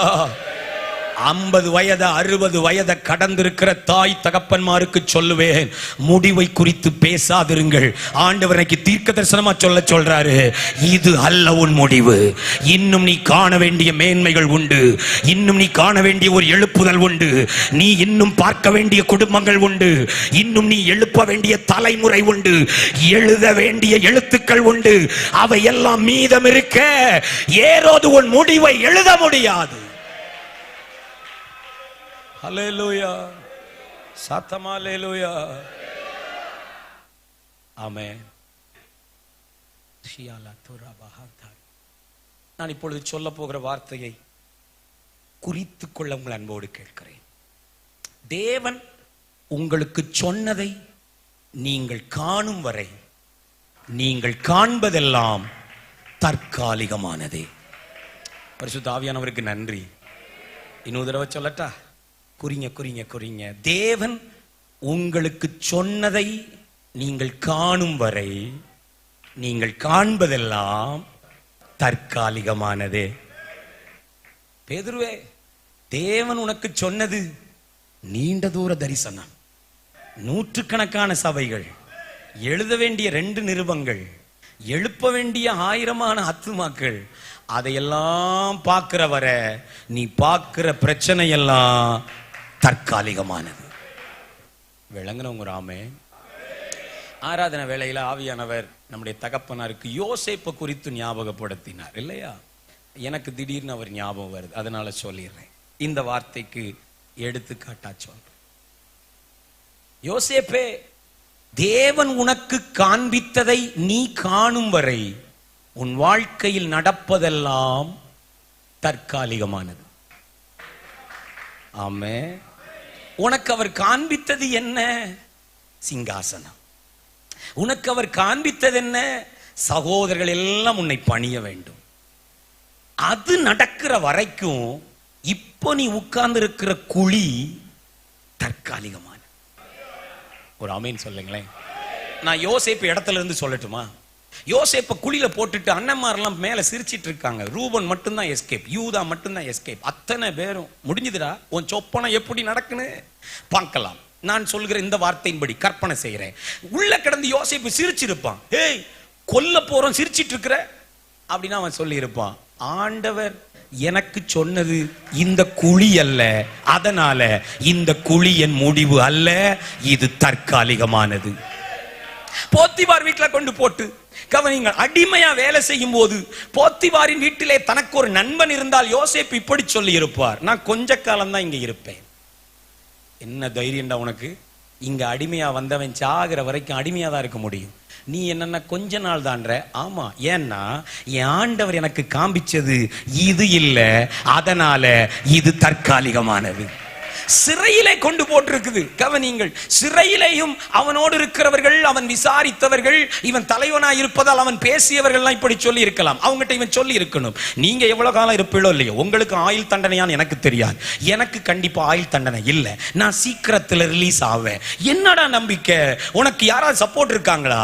உனக்காக ராஜாட்ட பரிந்து பேச யாராவது பெரிய ஆள் உண்டா? நீ எபிரேயன், இங்க வந்திருக்கிறதே மோசம், அதுவும் இந்த பாலியல் குற்றச்சாட்டுக்கு வாய்ப்பே கிடையாது. உனக்கு ஜாமீனே தர மாட்டாங்க. எப்படி ரிலீஸ் ஆவ?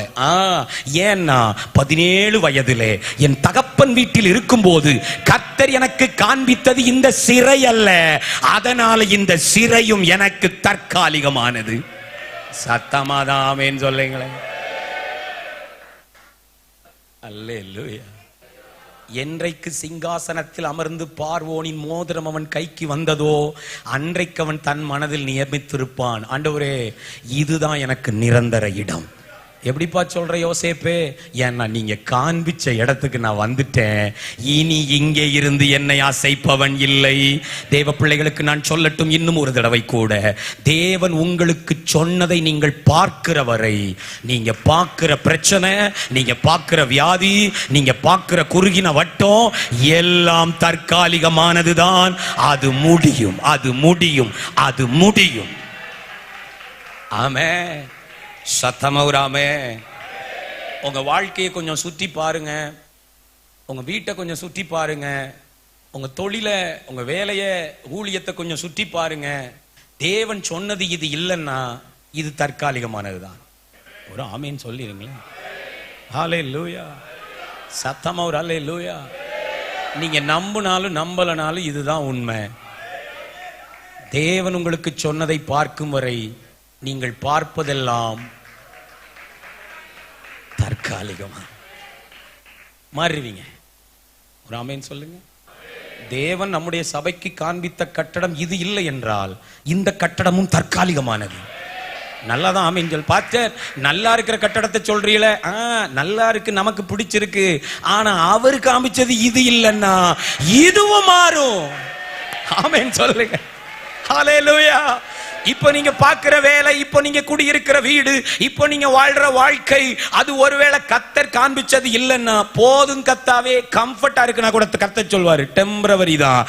ஏன்னா நான் உனக்கு குறித்தது இது அல்ல, அது வருகிற வரைக்கும் உனக்கு நான் தர்றதெல்லாம் தற்காலிகம் தான். பேதுருவே, நான் உனக்கு சொன்னதை செய்யும் அளவும் நீ பார்க்கிற கட்டுகள் எல்லாம், ஏரோதுக்கள் எல்லாம், ராணுவம் எல்லாம், சிறைச்சாலை எல்லாம் தற்காலிகமானதே. சத்தமாதான் ஆமென். அல்லேலூயா. இந்த ஒரு பேதுருவுக்கு யோசிச்சு பாருங்களேன், ஒரு பேதுருவுக்கு எத்தனை வீரர்கள்? 18 பேர். 16 பேர் வெளியே, 2 பேர் உள்ள. என்ன யோசிச்சு பாருங்க. நான் ஒரு இளைஞன். பாஸ்டர் ஐயாவை விட நான் ரொம்ப வயதிலும் அனுபவத்திலும் சிறியவன். ஐயா ஊழிய அனுபவமும் என்னுடைய வயதும் கிட்டத்தட்ட சேமா இருக்கும். I am just 38.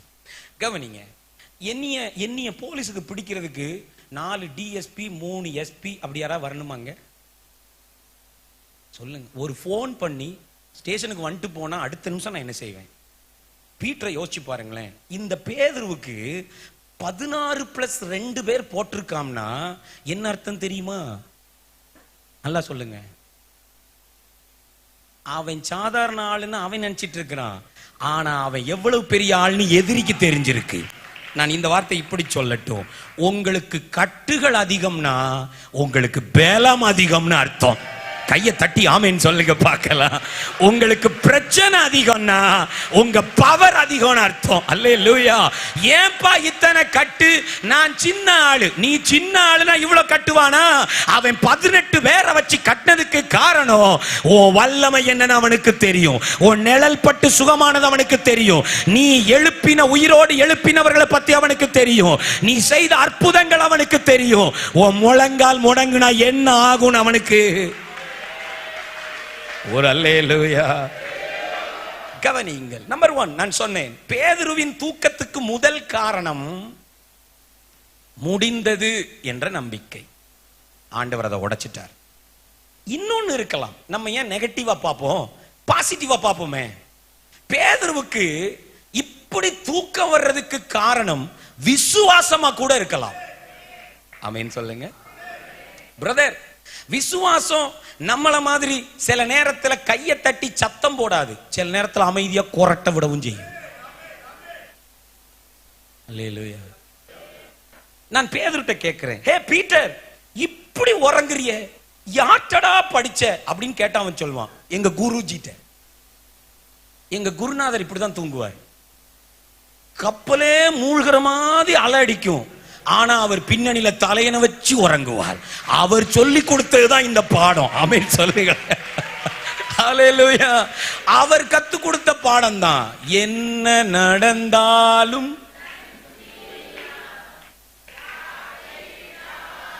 நாளைக்கு உனக்கு டெத் உனக்கு தெரியுமா? உனக்கு நாளைக்கு பட்டயம் காத்துட்டு இருக்கு. இருக்கட்டுமே, என்ன தைரியம் உனக்கு? பேதுரு தூங்கினதுக்கு 2வது காரணம் விசுவாசம். ஏரோதுவே, உங்க தாத்தாவாலே முடியல, உங்க அப்பாவாலே முடியல, நீ எல்லாமா என்ன செஞ்சிட போற? கடைசி நேரத்திலேயாவது என் அப்பா எனக்காக ஏதாயிலும் செய்வார். சத்தமா ஒரு ஆமேன் சொல்லுங்களே.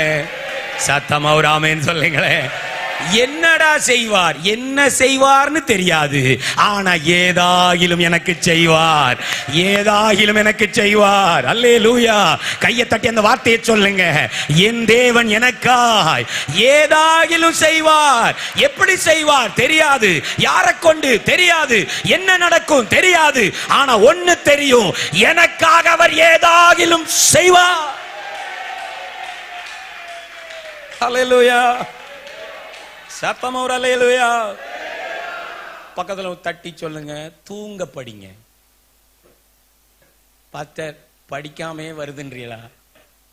இப்ப வர்ற தூக்கம் இல்ல சிஸ்டர். சுழல் காற்று சுத்தி சுத்தி அடிக்கும் போது தூங்க பழகணும். ஆமேன்னு சொல்லுங்களேன். நாளைக்கு என்ன செய்ய போறோம் அப்படி இப்படின்னு உட்கார்ந்து பேசுங்க. அப்புறம் கணவன்கிட்ட சொல்லுங்க, மனைவிட்ட சொல்லுங்க, வா ஒரு ஜெபத்தை பண்ணுவோம். ஆண்டவரே, நீர் வல்லவர், நீர் ராஜரிகம் பண்ணுகிறீர், ஏதாவது செய்வீர்னு தெரியும். இப்போ நான் சுகமா தூங்க போறேன். எந்திக்கும் போது ஏதாவது நடந்திருக்கணும். போய் கொரட்டைய போட்டு தூங்குங்க. அல்லேலூயா. நிறைய பேருக்கு ஆச்சரியம் தான். நம்ம பக்கத்து வீட்டில் இருக்கவனுக்கு ஆச்சரியம் என்ன தெரியுமா? தலைக்கு மேல வெள்ளம் போகுது, கத்தி கத்தி தொங்குது, ஆனா எப்படி உறங்குறாங்க இவங்க, என்னன்னே தெரியல. அதுதான் கிறிஸ்தவன். கிறிஸ்தவனுக்கு எதிரா ஆயுதம் எழும்பாதுங்கிறதுனால தூங்கல, எழும்புற ஆயுதம் வாய்க்காதுங்கிறதுனால வர்ற தூக்கம் இது. ஒரு ஆமென், சத்தமா ஒரு ஆமென். கவனிங்க, செருப்பை கழட்டிட்டு மேல் வஸ்திரத்தை கலட்டி ஹேங்கர்ல போட்டுட்டு உறங்க போகும்போது 2 ராணுவ வீரர்களும் கேட்டிருப்பாங்க, என்னடா பண்ண போற? அடே, உனக்கு நடக்க போறத பார்த்தா எங்களுக்கு உறக்கம் வரலடா, நீ உறங்க. ஆமா, நான் உறங்க போறேன். எப்படி உறக்கம் வரும் உனக்கு? அவ சொல்லி இருப்பான், ஏன் கதை இப்படி முடியாது, ஏன் கதை ஏரோதுவால முடியாது, ஏன் கதை பட்டயத்தால முடியாது. ஏன்னா தொடங்கினவர் தான் முடிக்க முடியுமே தவிர குறுக்க மறுக்க வர்றவன் என் ஓட்டத்தை நிறுத்தவே முடியாது. ஒரு ஆமேன் சொல்லிருங்களே. சகோதரி, பரிசுத்த ஆவியானவருக்கு இப்படி வார்த்தை தர்றார், உங்க வாழ்க்கையில கசப்புகள் கலந்திருக்கலாம், கதையோ முடிவதில்லை. இன்னொரு தடவை சொல்லுங்க, கசப்பு வந்திருக்கலாம், காயம் வந்திருக்கலாம், சங்கிலி வந்திருக்கலாம், ஆனா கதை முடிவது இல்லை. சிறையிருப்பு வந்திருக்கலாம், கதை முடிவது இல்லை. நெருக்கம் வந்திருக்கலாம், உன் ஓட்டம் நிறுத்தப்பட போவது. ஏன்னா யுத்தத்தில் வல்லவ எங்க தகப்பன். அவர் சொல்லி இருக்கிறார், இந்த யுத்தம் என்னுடையது, நீங்கள் சும்மா இருப்பீர்கள். ஒரு ஆமேன் சொல்லுங்களேன்.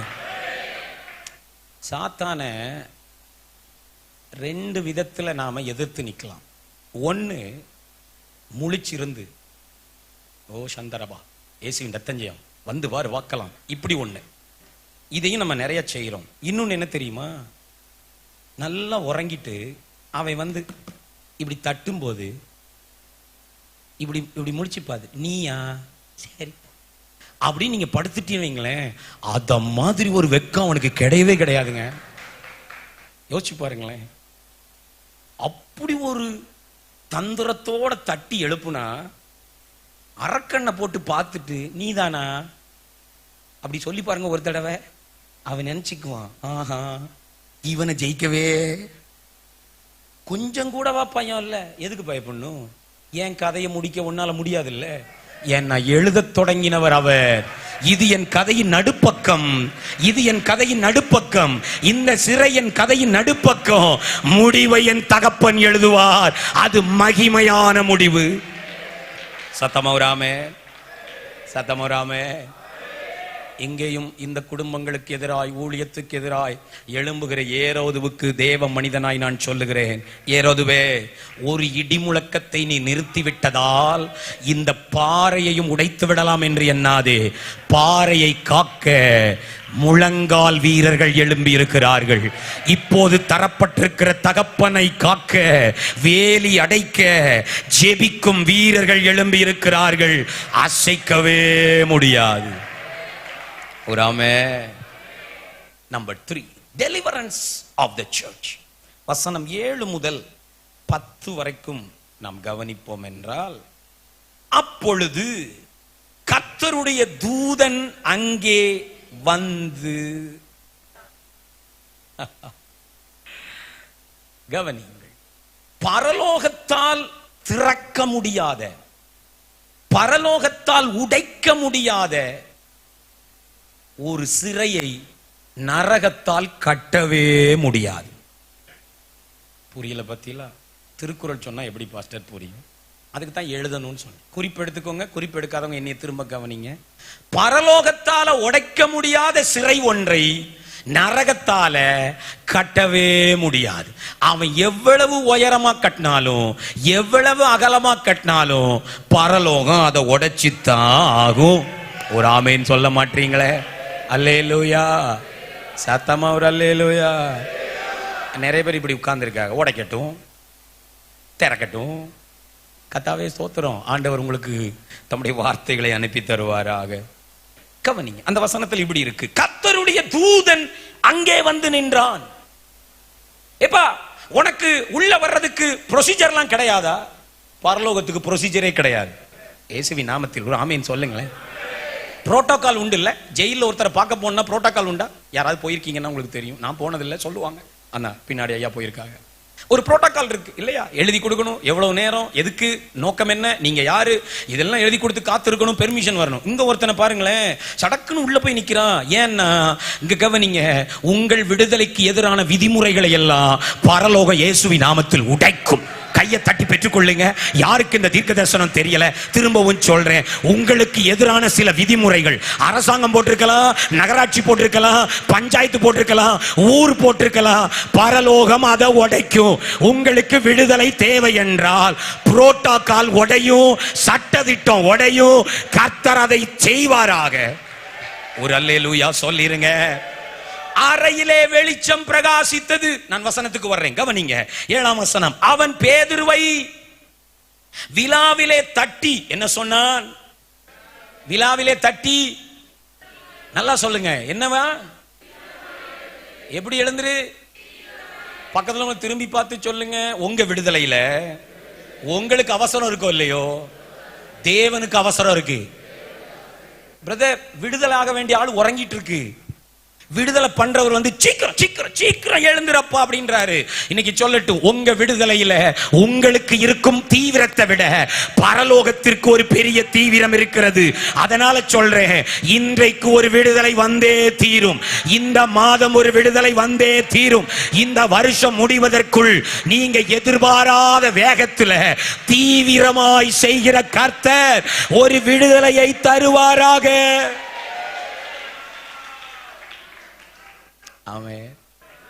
நான் இப்படி யோசிக்கிறேன், இப்படியும் யோசிக்கலாம்.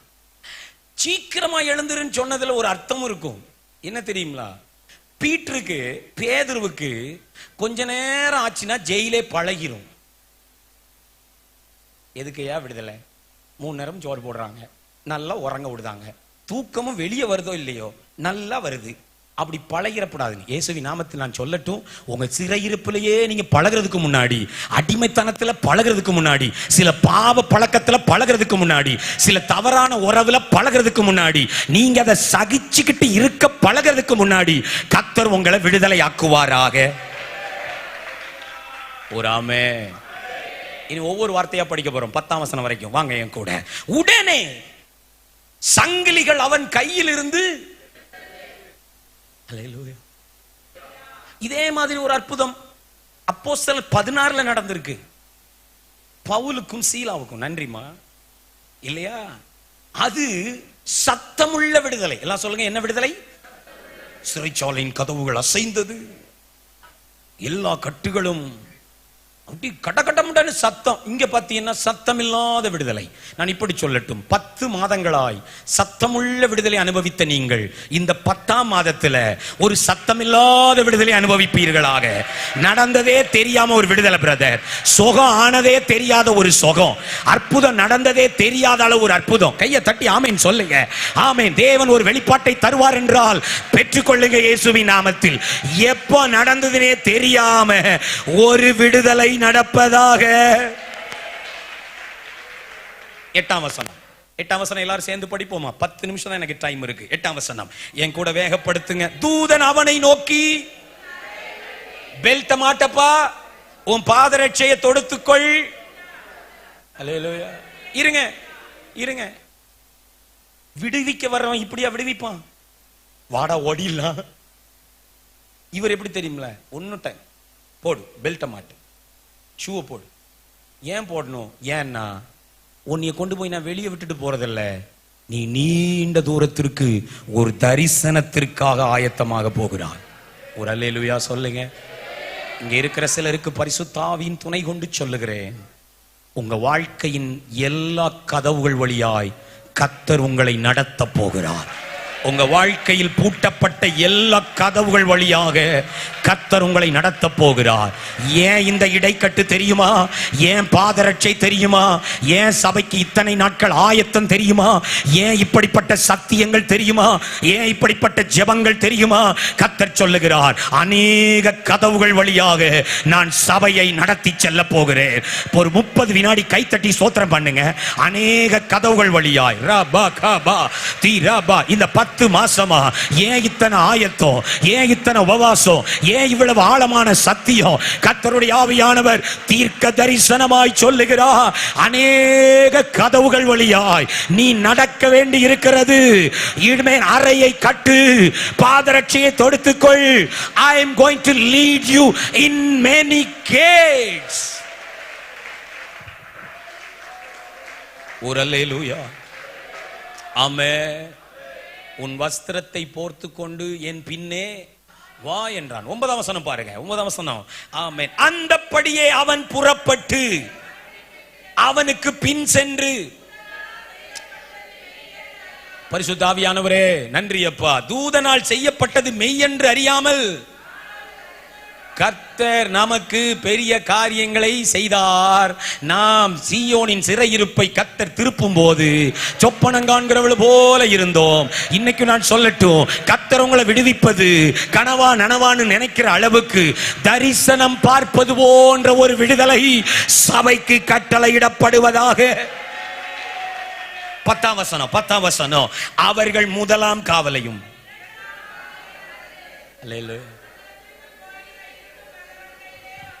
வந்தபோது, நிறுத்திருங்க அண்ணன், என்னுடைய சகோதரர்கள் ஐயாமா ரம்மாமா எல்லாம் சேர்ந்து சொல்லுவோமா, அது தானாய் அவர்களுக்கு திறவுண்டது. இன்னொரு தடவை சொல்லுங்க, அது தானாய் அவர்களுக்கு திறவுண்டது. இயேசுவின் நாமத்தில் இந்த வசனத்தை அறிக்கை செய்த எல்லாருக்கும் சில கதவுகள் தட்டாமலேயே முட்டாமலேயே திறப்பதாக, உடைக்க வேண்டிய அவசியம் இல்லாமலேயே, ஆமென் ஆமென் ஆமென், சாவிகள் தேவை இல்லாமலேயே, திறவுகோல்களை தேடி திரியாமலேயே சில கதவுகள் திறப்பதாக. ஆமென் அல்லேலூயா. நீ ஒவ்வொரு வார்த்தையும் வாசிக்க ரொம்ப அழகா இருக்கும். அதின் வழியாய் அவர்கள் புறப்பட்டு ஒரு வீதி நெடுக. ஐயா, எனக்கு இதெல்லாம் வாசிக்கும் போது டக்குன்னு ஒரு கேள்வி, ஏன்பா நீ வந்தது விடுவிக்க தானே வந்த? ஜெயிலுக்கு வெளியே இருப்பு கதவுக்கு வெளியே வந்தோடனே போயிருக்கலாம்ல? அப்படி போக முடியாது. ஏன்னா சேஃபான இடத்துக்கு இவன் வந்து சேர்ற வர நான் கூடவே தான் நடக்கணும். அல்லேலூயா சொல்லுங்களேன். எவ்வளவு அக்கறை உள்ள ஆண்டவர் பாத்தீங்களா? ஜெயிலுக்கு வெளியே விட்டுட்டா நீ திரும்ப பிடிபட்டுறலாம். இங்க இருக்கிற சில வாலிப தம்பி தங்கச்சிக்கு சொல்லட்டும், உன்னை விடுவிக்கிற கர்த்தர் நீ பாதுகாப்பான ஸ்தலத்தில் வந்து சேரும் மட்டும் தம்முடைய தூதர்களை உனக்கு அனுப்புவாராக. ஒரு ஆமென், சத்தமா ஒரு ஆமென். 11ஆம் வசனத்தின் முதல் வரியை மட்டும் படிங்க பார்க்கலாம். பேதுருவுக்கு என்ன வந்துதான்? சத்தமா சொல்லுங்க பிரதர். சில நேரத்தில் தேவன் நடப்பதற்கு முன்னரோ நடந்து கொண்டிருக்கும் போதோ நமக்கு எல்லாத்தையும் விளக்கி சொல்வதில்லை. நடந்து முடிஞ்ச பிறகுதான் சில தெளிவு நமக்கு வரும். புரிஞ்சவங்க ஒரு ஆமென் அல்லேலூயா சொல்லுங்க. ஆண்டவர்கிட்ட போய் எக்ஸ்பிளனேஷன் கேட்டுட்டே இருக்கக்கூடாது. சில விஷயத்துக்கு எக்ஸ்பிளனேஷனே சொல்ல மாட்டார், நடக்கும் போது விளங்கும். ஒரு அல்லேலூயா. இப்போ நம்ம இன்னொரு கூட்டத்தை மறந்துடக்கூடாது. இங்க நடந்ததை பார்த்தோமா, இன்னொரு கூட்டத்தை வாங்க. ஜெபித்துக் கொண்டிருந்தவர்கள் அறியாமலேயே ஒரு விடுதலை இங்கே நடந்து கொண்டிருந்தது. தகப்பனே நன்றி அப்பா. இந்த வார்த்தையை சொல்லும் போது இந்த சபையை அப்படி வாழ்த்துறேன். 7 நாளும் அப்பா பாதத்துல மன்றாடினீங்களே, என்ன நடந்ததுன்னே தெரியாம தேவன் நீங்க ஜெபித்த காரியத்தில் ஒரு மாற்றத்தை தந்திருக்கிறார். ஒரு அல்லேலூயா. இன்னொன்னு கவனிங்களேன், இப்ப வெளியே வந்தது யாரு? பேதுரு. ஜெயிலுக்குள்ள போயிட்டு வெளியே வந்த இவரு தான் விடுதலைக்காக எதுவுமே செய்யல. ஆமாதானா? இனி ஒரு மாதிரி பாக்குறீங்க, நேரம் ஆயிட்டு பசன்றீங்களா? பரவாயில்ல, இன்னொரு தடவை சொல்றேன். சிறையிலிருந்து வெளியே வர இந்த பேதுரு எதுவுமே செய்யல. ஜெபம் பண்ணாரா? அழுதாரா? உபவாசம், கண்ணீர், துதி, ஆராதனை, பவுல் சீலாவாது ஏதாவது பண்ணாங்க. இவர் வெளியே வர்றதுக்கு ஒண்ணுமே பண்ணல. ஏன் தெரியுமா? இவர் உள்ள போறதுக்கு எதுவுமே பண்ணல. ஆமென் சொல்லுங்களேன். உள்ள ஒரு சத்தியம் இருக்கு. நீங்கள் சில பிரச்சனைகளில் சிக்கிக் கொள்வதற்கு எதுவும் செய்யவில்லை என்றால் அந்த பிரச்சனையிலிருந்து வெளியே வருவதற்கும் நீங்கள் ஒன்றும் செய்ய போவதில்லை. கர்த்தர் தானாகவே சில கதவுகளை திறக்க போகிறார். ஆமென். 11ஆம் வசனம் எல்லாரும் படிப்போமா? பேதுருவுக்கு தெளிவு வந்தபோது ஏரோதுவின் கைக்கும் யூத ஜனங்களின் எண்ணங்களுக்கும் என்னை விடுதலையாக்கும்படி. கடைசியா ஒரு வாழ்த்து சொல்லிட்டு நான் செய்தியை முடிக்கிறேன். என்னைய கவனிங்க. சிலருடைய கைக்கும் சிலருடைய எண்ணங்களுக்கும் மரண கண்ணிகளுக்கும் கர்த்தர் உங்களை தப்புவிப்பாராக. ஒரு ஆமேன் மட்டும் சொல்லிருங்க. உங்களை பிடிக்க நினைக்கிற சில கைகளுக்கும் உங்களுக்கு தீமை நினைக்கிற சில எண்ணங்களுக்கும் கால்களுக்கு விரிக்கப்படுகிற சில கண்ணிகளுக்கும் கர்த்தர் உங்களையும் உங்கள் பிள்ளைகளையும் தப்புவிப்பாராக. ஆமென். பேதுரு 12ஆம் வசனத்துல நேரா எங்க வர்றாருன்னா, ஆமா, அப்படி நிச்சயித்து கொண்டு பேதுரு மார்க்கு என்னும் பேர் கொண்ட யோவானுடைய தாயாகிய மரியாள் வீட்டுக்கு வந்தான். இன்னும் ஜெபம் முடியல, விடுதலை முடிஞ்சிட்டு. ஒரு ஆமென் சொல்லு. நீ கூப்பிடும் முன்னே பதில் கொடுக்கிற தேவன் உண்டுங்க. 7 நாள் முடிஞ்சில்ல, முத நாள் முடக்கும் போதே அற்புதம் நடந்தாச்சு. ஒரு ஆமென் சொல்லிருங்களேன். லிசன், லிசன், கவனிங்க. இவங்க எல்லாம் ஜெபிக்கிறாங்க. ஆனா இவங்க ஜெபிக்கிறது என்னன்னா வேற பதிலை எதிர்பார்த்து ஜெபம். என்ன பதில் என்னவா இருக்கலாம் நான் நினைக்கிறேன் தெரியுமா? ஆண்டவரே, ஏரோதுவின் மனதை மாற்றி விடுமப்பா, அவன் மனதில் ஒரு இரக்கம் வந்து விடட்டுமப்பா, அப்படி ஜெபிச்சிருக்கலாம். அல்லது ஆண்டவரே, இதெல்லாம் மாம்ச ஜெபம் பாருங்க, ஆண்டவரே பேதுருவை தைரியப்படுத்தும் அப்பா, அவர் பயந்து விட. நம்ம அப்படித்தானே ஜெபிக்கிறோம், அப்படித்தானே ஜெபி. யாராவது போலீஸ்க்கு வர சொல்லிட்டா நம்ம என்ன ஜெபிப்போம்? ஆண்டவரே தைரியப்படுத்தும், அல்லேலூயா, விடுதலையாக்கும். நம்ம ஜெபிச்சதில்லை. இங்க 2 ஜெபம் நடந்துட்டு இருக்கு. ஆனா உன்னை கவனிங்க, தேவன் எப்பவுமே எப்படி தெரியுமா? நினைப்பதற்கும் வேண்டிக் கொள்வதற்கும் மிகவும் அதிகமாய். சத்தமா தான் ஆமென் சொல்லுங்களேன். சகோதரி, நீங்க ஜெபிச்சதை விட அவர் டாப்பான ஒரு ஆன்சரை தரப்போகிறார். நீங்க ஜெபிச்சது இவனை மாத்தும், அவனை தைரியப்படுத்தும். கர்த்தர் சொல்றாரு, இவனையும் மாத்த போறதில்ல, இவனையும் தைரியப்படுத்த போறதில்ல.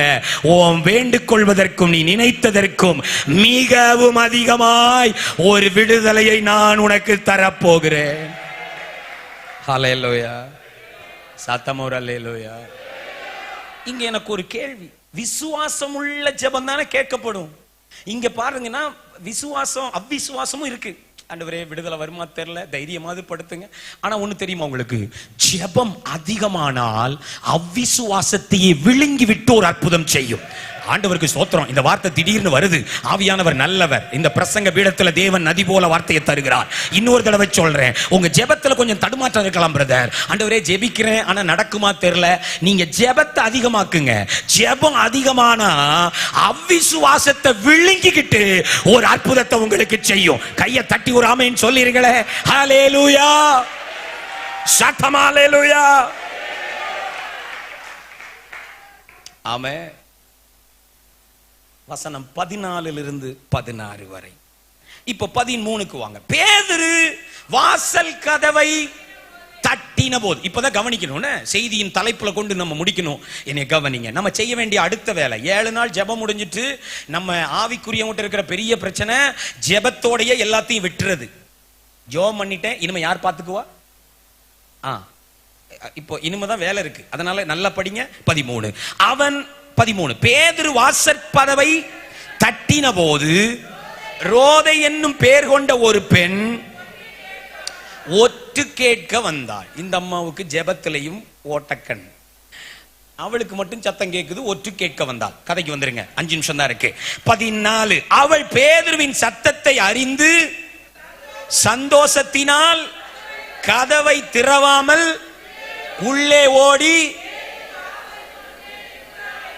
ஜெபிக்கிற கூட்டத்தை நிறுத்தி சொல்றா. நிறுத்துங்க. பேதுரு வாசலுக்கு முன்பாக அவங்க என்ன சொன்னாங்க பாருங்களேன். 15ஆம் வசனம் படிங்க. அவர்கள் அப்படின்னா நம்ம ஊர் பாஷையில சொல்லுங்க, பிதற்றுகிறாய்னா என்னது? இல்ல பைத்தியம், மேடு, லூசானி அப்படியெல்லாம் நடக்கிறதுக்கு வாய்ப்பே. ஏம்மா இவ்வளவு நேரம் என்ன ஜெபிச்சிய? ஜெபிச்சோம், ஆனா அதுக்கு வாய்ப்பு. அடுத்த வார்த்தை படிங்க. அவளோ அவர்தான் என்று. ஐயா, பதில், தேவன் அனுப்பின பதில் கதவை தட்டுது, உள்ள சண்டை நடக்குது. அவர்தான் இவங்க, அவரு கிடையாது, நீ லூசானு இருந்தாங்க. ஆனா பதில் வாசல்ல நிக்கு. கடைசி வசனம், பேதுரு பின்னும். பிரதர் போதும், நிறுத்திடுறேன். பேதுரு பின்னும். பதில் வாசல்ல நின்னு தட்டுது, கதவை திறக்க ஆள் இல்லை. பிரதர், சிறைச்சாலை கதவுகள் துதியினால் திறக்கும், இருப்பு கதவு ஜெபத்தினால் திறக்கும். ஆனா இந்த கடைசி கதவு ஜெபத்தால் திறக்காது. அப்ப யார் திறக்கணும்? அந்த வசனம் எழுதியிருக்கு, அவர்கள் திறந்த போது. இல்ல இல்ல இல்ல, கடைசி வார்த்தை 16 கடைசி படிங்க. அவர்கள். பக்கத்துல பார்த்து சொல்லுங்க, யார் திறக்கணும்? என்ன அமைதியாயிட்டிய? யார் திறக்கணும்?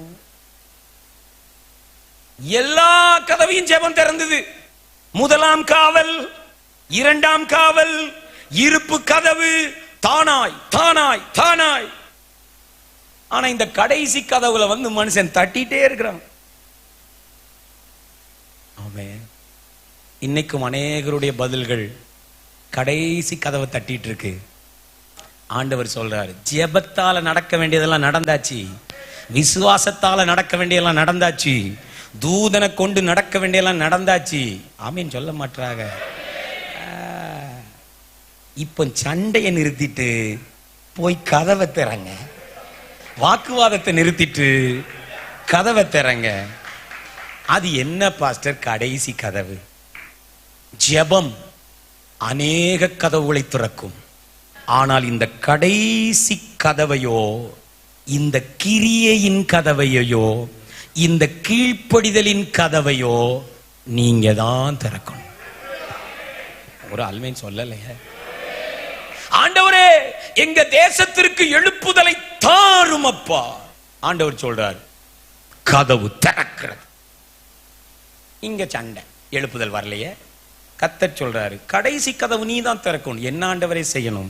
பக்கத்து வீட்டுல இருக்கிற ஆளுக்காவது சுவிசேஷம் சொல்ற கதவு நீ தான் திறக்கணும். விளங்குதா? ஆண்டவரே என்னை பொருளாதார ஆசீர்வாதத்தினால் நிரப்பும் அப்பா. நிரப்பினேன் மகனே. ஆனா தசமபாகம் காணிக்கைங்கிற கடைசி கதவை போச்சே, இவ்வளவு நேரம் இருந்த ஆவி போச்சே. ஆண்டவரே இந்த கதவை நீரே திறவும் அப்பா. ஆண்டவரே என் பக்கத்தில் இருக்கிற எல்லாரையும் கொண்டு வாரு. கர்த்தர் சொன்னா கொண்டு வரவா? புறப்பட்டு போங்கள் நான் சொல்லி இருக்கேன். சுவிசேஷத்தை அறிவியுங்கள் நான் சொல்லி இருக்கேன். நம்ம என்ன சொல்? நீர் பேசும் ஆண்டவரே. கர்த்தர் சொல்றார், நான் பேசணுமா? நான் ஒன்னியல்ல பேச சொன்னேன். இந்த கதவையும் திறந்து விடும் ஆண்டவரே. கர்த்தர் சொல்றாரு, சண்டைதான் நடக்கும், கதவு திறக்காது. இந்த கதவு ஜெபத்தால் திறக்கப்படுவது இல்லை. விளங்கணும் ஒரு ஆமை, சத்தமா ஒரு ஆமை. ஆண்டவரே என்னை ஆரோக்கியமாக்கும். ஆரோக்கியமாக்கினேன் மகளே.